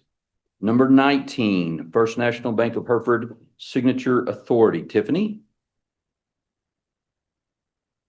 Okay, this is just some cleanup, as we're, working through the resignation of the, treasury analyst and replacing her, and also realizing that we did not have a Hereford representative on the bank account in Hereford. So we need to have a resolution, which is attached on page 31, to add Dolores, the Dean of Hereford Campus Operations, along with Dorothy Crockett, Treasury Analyst, on the First National Bank of Hereford bank account. And also to remove Stephen Smith and Shannon Victor that are no longer here. You think? It's about time. It's about Shannon Victor. I've never met Okay. them. Motion? I moved. Okay, Peggy? Second. Johnny, second. All in favor of the motion, please signify by saying aye. Aye. Any opposed by no? That motion carries. All right, item number 20, request for proposal number 1425. Bob is going to come and explain this to us. I graciously ceded. Oh, okay, Sadie Newsom. Hmm? I'm not Bob Austin. RFP number 1,425 for the printing services for Amarillo College was advertised in the Amarillo Globe News on August 10th, 2025 and August 17th, 2025, and was awarded by lot. Project documents were obtained by 6 vendors with proposals submitted for various lots. A tabulation of the proposal received is attached. Approval of the award for lot number 1, 3, 4, 5, and 6 being granted to Panhandle Presort Zip Print, and lot number 2 being granted to Whitney Russell Printing, based on these vendors' proposed value to the specifications, extent to which goods and services meet Amarillo College's needs, and customer service. It's recommended that this contract begin with an initial term of 1 year with the option to renew for up to 4 additional 1-year terms contingent upon satisfactory performance and mutual agreement at an amount not to exceed $100,000 per year. Funding for printing services comes from multiple sources, including the communications and marketing budget, bookstore budget, and various departmental budgets for requested and approved materials. Move for approval. There's a little bit of a typo here. It says that we are going to approve the RFP, but actually what we are approving is the awards listed in the second paragraph. Move for approval of the awards listed in the second paragraph. Okay, that, Johnny, I'll second, but I have a question. I have a question too. I'll let Johnny go first. So are you awarding all of this to one, Mm-hmm. to the one or to the top two? Yes, well, Explain the lots to me, that's 'cause okay. I don't understand. there are several lots. So the lots were broken out by specialty and by certain job types. Okay, by jobs then, Mhm. sort of. Yep, Okay. the type of service that would be offered. So we evaluated based on several parameters, and they were categorized within certain specialties that the various vendors might offer. And the evaluators, whenever the numbers stacked up, there were several that are allotted to Panhandle Presort Zip, and one additional being allotted to Whitney Russell Printing. Each one stands on its own. Lots, yes, that's right. Yep. And so if we did in fact want to discontinue business in an individual lot with that vendor, we would be able to do so without discontinuing the entire grouping. Thank you. Okay. Motion's been made and seconded. Any other questions, discussion? All in favor of the motion, please signify by saying aye. Any opposed by no? Okay, that My motion carries. motion appropriate, I mean, do I need to specify or ask Ally to specify those lots? We'll take care of it. Okay. Okay, yes. What was actually the motion? Is that what you're saying, or what was Well, that? they'll clean it up. Okay. Okay. Item number 21, Panhandle Community Services Board of Directors. Denise? Well, I'm going off the board and we're wanting to put Jordan Herrera on the board. And so this item is placed on the agenda so the board may appoint Jordan Herrera, Director of Social Services, to serve the Panhandle Community Services Board of Directors as the private sector representative for Region 2, which includes Armstrong, Carson, Randall, Briscoe, Hall, and Childress counties. It will be for a 3-year term that starts January 1st, 2026. Their bylaws state that our board has to approve her appointment to their board. And so what we're asking after discussion, if y'all would vote to appoint her to their board. Approval, John, second. Okay, Annette, any discussion? Other than she's a great choice? If you're leaving, she's got to be there. All in favor of that motion, please signify by saying aye. Aye. Any opposed by no?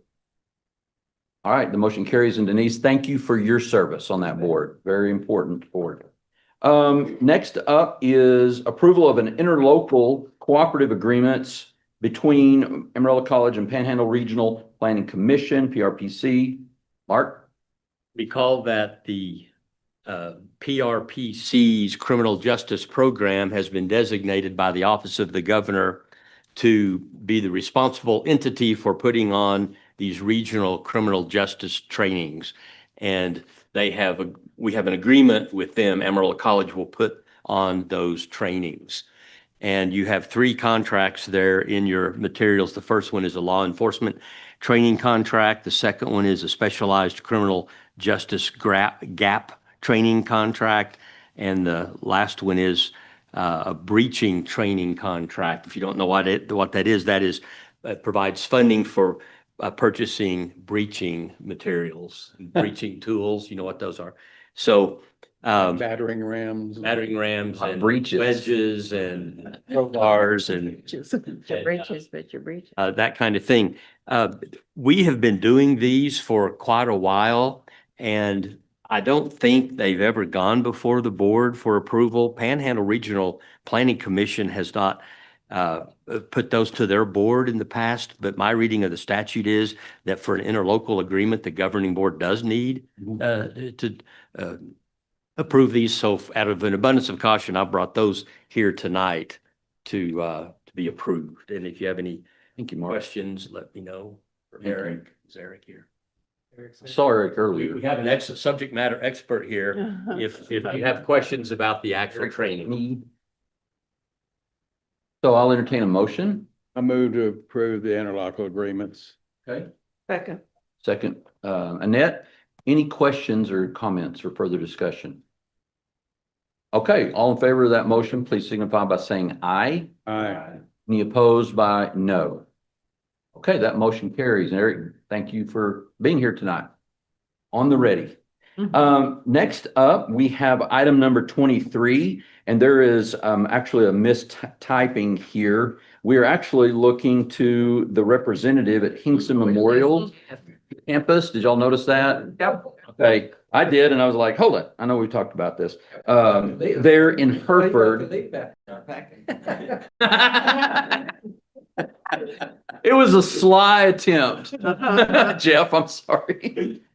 And so we're actually, Mark, it's listed there. Do you need to say anything? We just need to, Sarah is the one you're talking about. yes, Yeah. yes, yes. Yes, Hereford. we need to vote on appointing her as the representative, the non-voting campus representative to the Board of Regents that we authorized some years ago. We'll ignore the typo because now we all understand that that was just what it was.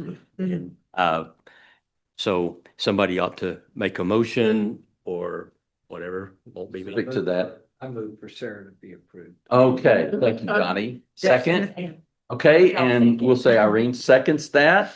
And any questions, comments? All right, all in favor of that motion, please signify by saying aye. Aye. Opposed? No? Good. Sarah, thank you for your service. I know it's a lot of work and you are driving back and forth all the time and we appreciate Especially with a you. broken leg. Yeah, especially when you Yeah. had the broken leg. That was not fun. So you got lost time to catch up on from that time that you weren't on it. Well, there was no one in Hereford who has anything bad to say about you. Let me just say that. They do. I haven't met them yet. Okay. Thank you so much, Sarah. And next, item number 24 is our strategic planning item that placed on the agenda for the board to have a strategic planning discussion. Dr. Jamel Connor will discuss the college's mission, vision, and values with the board. Thank you. So we're in the process of building our new strategic plan, and I'd come to you back in July, and I'm excited to bring forward to you today some great work that we've done to draft. You may need, because I'll probably use that. That's what I was going to be. Oh, okay. Sorry. I was like, I'm going to be jumping right over that. I didn't know for sure you're going to use it. Yeah, thank you. To get feedback from all of you on the draft mission, vision, and value statements that we've put together. So if you recall, back when we met in July, we had the board retreat. That was when we first got your feedback and ideas on our mission, vision, and values. After that, at convocation, I had the opportunity with the college family to do a similar type of exercise and get the feedback from them.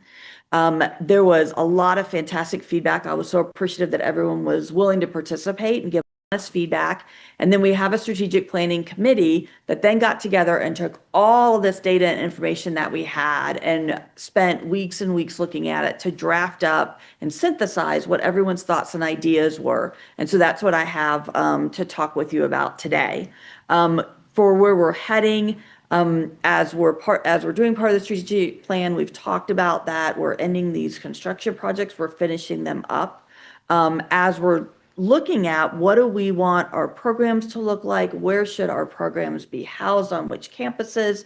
What do we want to consider going forward? I'd also brought forward that we would like to do an RFQ in January that would let us take a minute and really sit back and be thoughtful in looking at what our next facilities master plan might be. But we've got engagement activities that are going to be continuing and going on after this next piece.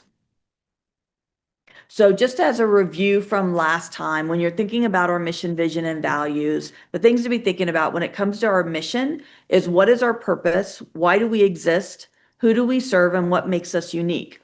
When you're looking at our vision, it's the what, where, and who do we want to be in the future? So it's aspirational. And then our values, what are the ideals that are most important to us? And these three statements are what we're going to use to drive our decisions. And they're going to drive how we build our new strategic plan as well. So this is the draft mission statement that was developed. Amarillo College's commitment to student learning and success ensures regional workforce growth, economic prosperity, and community vitality. And so I just want to take a few minutes on this where I could jot down and we can capture your thoughts and ideas before we finalize this of what you think about this as a mission statement. Are there words that really resonate with you? Are there things that you're feeling like, hey, I would like to see this, that maybe we could go back and consider, but want to get your thoughts and ideas on it?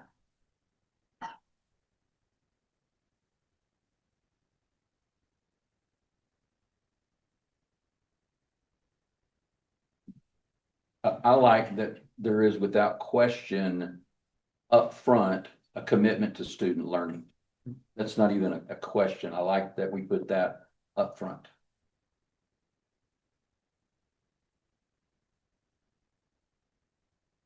And I like the workforce piece. Yeah. Which one? The workforce.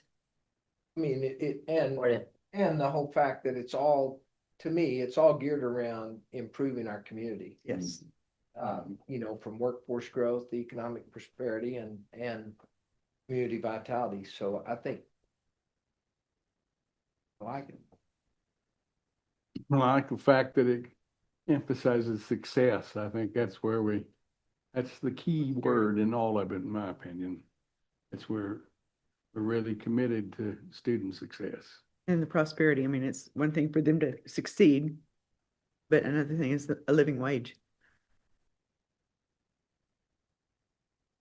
And mentioning the community, I've always said that Amarillo College is the place that students go that end up staying in Amarillo for the most part. So we're forming and influencing our community in a huge way. And what we do here affects the whole community. And so I like the community vitality part of it.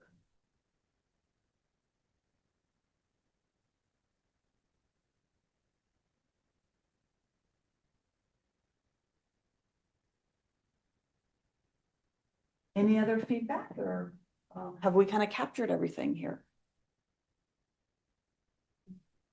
Awesome. So we'll move over to the vision statement. And so the draft vision statement is Amarillo College's standard of excellence in innovation, teaching, and learning leads to every student obtaining a meaningful credential toward a rewarding career that strengthens our communities.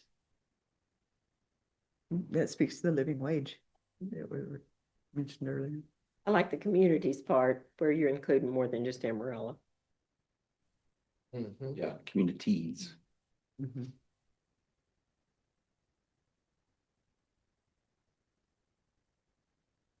innovation's important. I mean,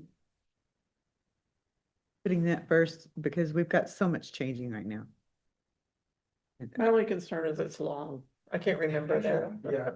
Yeah, we've kind of talked about a vision statement, right? It should be something that you should be able to roll off your tongue. Well, pretty mission for quickly. sure, vision would be nice. And so for both of these, we thought they encompass a whole lot, but maybe we come up with streamlined ones as well. Maybe we'll work on our memory. Too late for that. Thanks, Irene. Just For carry some of the us. note card around. Whatever we do, let's keep every student in there because I think that is very important. It's not just some students or those students who want to. It's every student will obtain a meaningful credential, and be successful. No child left behind. There you go. So credential, is that the broadest term we have here? Is that why we used credential? I believe so. I'm looking at Frank just in case, but yes. We could add to that. Credential, degree, all of that. So that would kind of encompass all of those. Mine won't be degrees, right? What would you take out? I mean, all of it's important. We have a lot of really creative, smart people that I'm sure. It's their problem. Let Figure it out. them figure it out. Okay. Yeah. Anything else on this one before we move forward? You like it? Other than just looking at, okay. If I can get this guy to flip over. Does it flip? I thought it, did it flip or no? On the other side. Oh, there's a little something here. Do we just turn it around? Make it as simple as possible. There we go.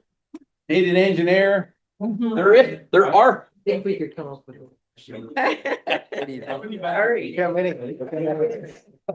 High tech. We are high tech. How many college professionals? You doctorates. Good job. Think all else fails, turn it around, right? Okay, and then lastly will be our value statements. And again, some of these statements we're trying to encompass right now, a lot of things, but definitely looking to what's resonate with you as we look to streamline it. What I love about this one is when you look at our high level statements, it stands for I care. I care is the acronym. So our values would be integrity, curiosity, accountability, relevance, and engagement.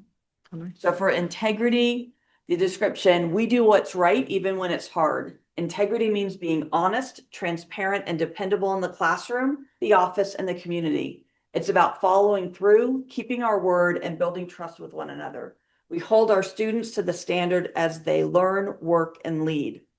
For curiosity, we keep learning, asking questions, and exploring new ideas. Curiosity drives innovation and growth. It keeps us open to change, eager to understand, and willing to improve how we teach, serve, and support each other. We encourage our students to bring that same spirit of curiosity to their studies and to their lives beyond Amarillo College. Accountability. We hold ourselves and each other to high standards because our students and our community deserve our best. We ask our students to take responsibility for their learning, growth, and contributions as members of our community. Relevance. We connect learning to real life. We design programs, services, and experiences that prepare students for what's next and lead to opportunity and success. We challenge our students to see how their learning applies to their goals and to the world they'll help shape. Engagement. We show up, listen, and care. Engagement means building relationships, working together, sharing ideas, and contributing to something bigger than ourselves. We invite our students to partner with us and take an active role in their success. So what are some things that stand out, things that you like, anything you would look to adjust? I like it, but I'm looking at it from a board member perspective. And I wonder if we don't need to create our own value statements around this, because all that applies to us, but in a different way. You know, we're accountable and it, you know, all these fit, but you know, I'm thinking taxpayer accountability and integrity to the community and engagement of the community and relevance for our own community, not for, you know, what New York City needs or whatever. Right. And all that. And so I would throw that to the board members to say, is this something we want to maybe down the road consider doing our own version of? I like it a lot, but if I'm being quite honest, I don't think it's gonna resonate with students. I think it's real wordy. I think there are some big words in there that some of them may not understand. I think it's short and simple. Amarillo College changed futures, eliminate barriers.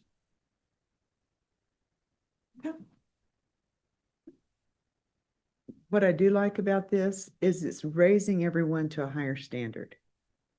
And I think that that's been missing in some of the stuff that we've been looking at is taking our students from one level and raising the standard up to a higher level, which will make them more successful in their careers.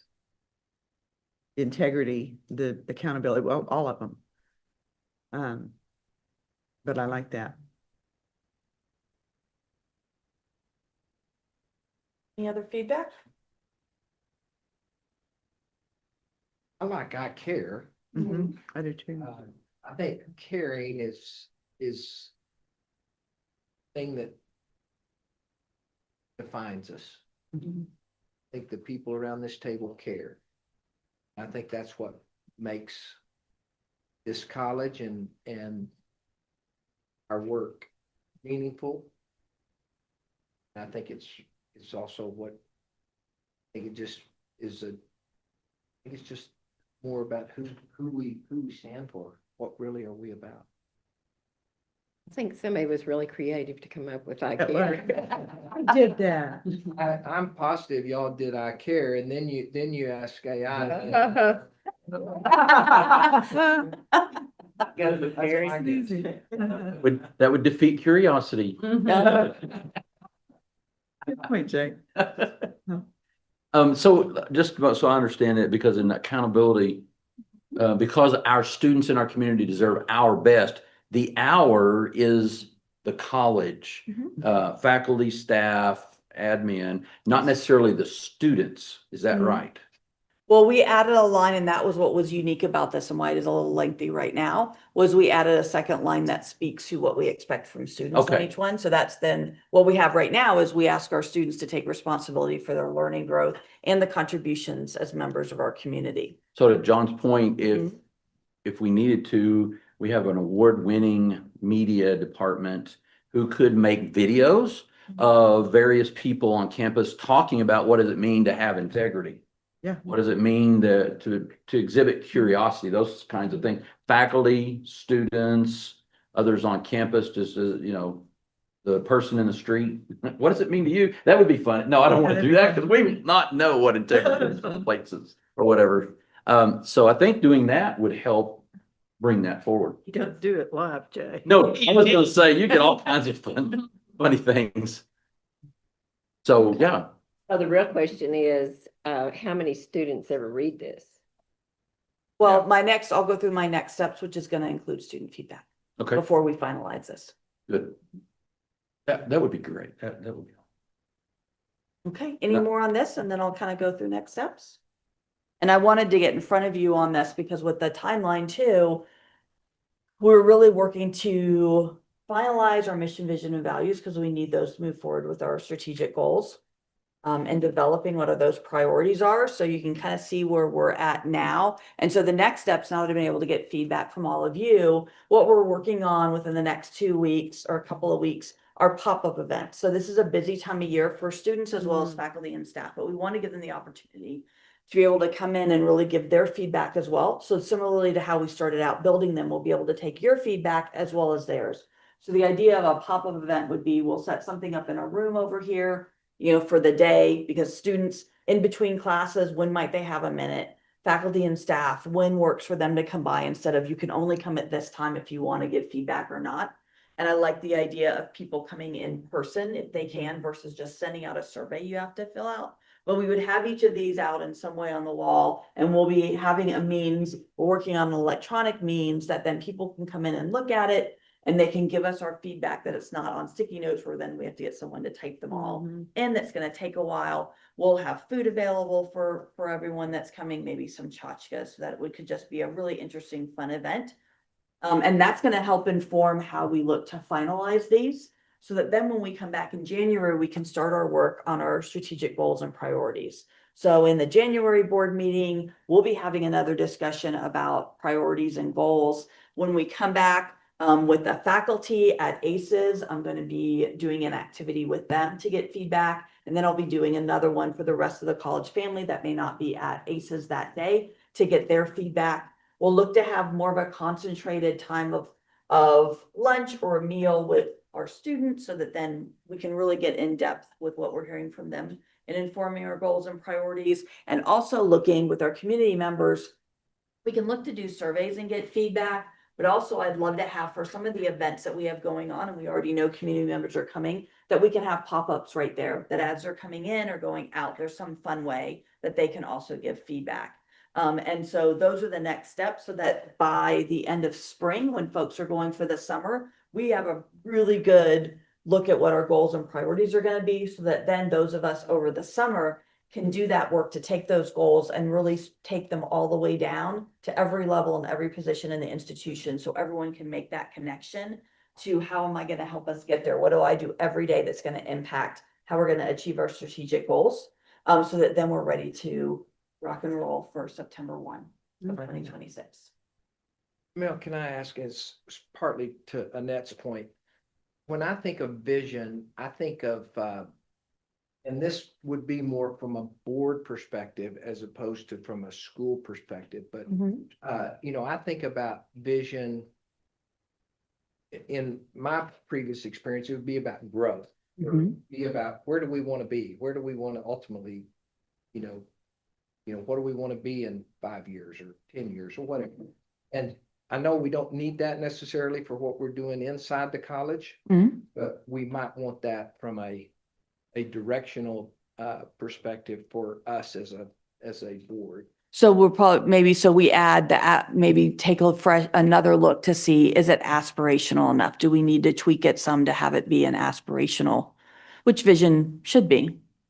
I mean, I throw it out, discussion for thought. You're looking at percentages from this to this, measurable goals. Usually you don't do measurable in a vision. Oh, No, and vision part. You can just draw, I want to be something. Yeah, Whatever. exactly. This is and Yes. But to me, anyway, I throw it out. No, that's good. Lots of ways you could do it, but I'm not challenging that we need to change what you're doing within the college, but I wonder if we might want to look at that as a board.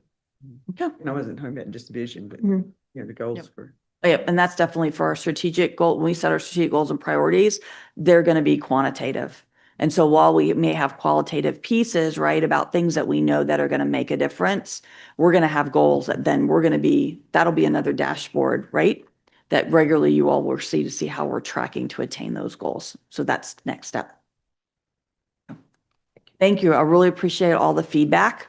I'm excited about what the team's already working on, and we're going to take this back along with the other feedback that we're going to get from students and faculty and staff, and then kind of perfect it, kind of work to reframe it based on all the feedback. So thank you. Thank you, Dr. Connor. This time, we are going to look at item number 25. Going into closed session, there will be a closed session so that Regents may, one, consult with the college attorney to seek his advice on a legal matter pursuant to section 551.071 of the Texas Government Code, and two, deliberate the appointment, employment, evaluation, reassignment,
Go now.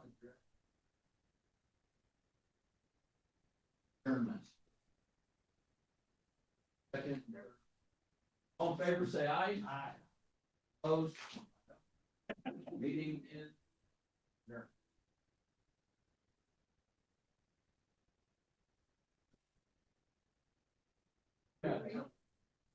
Yeah, sure do. You want to touch? Okay. Are you getting?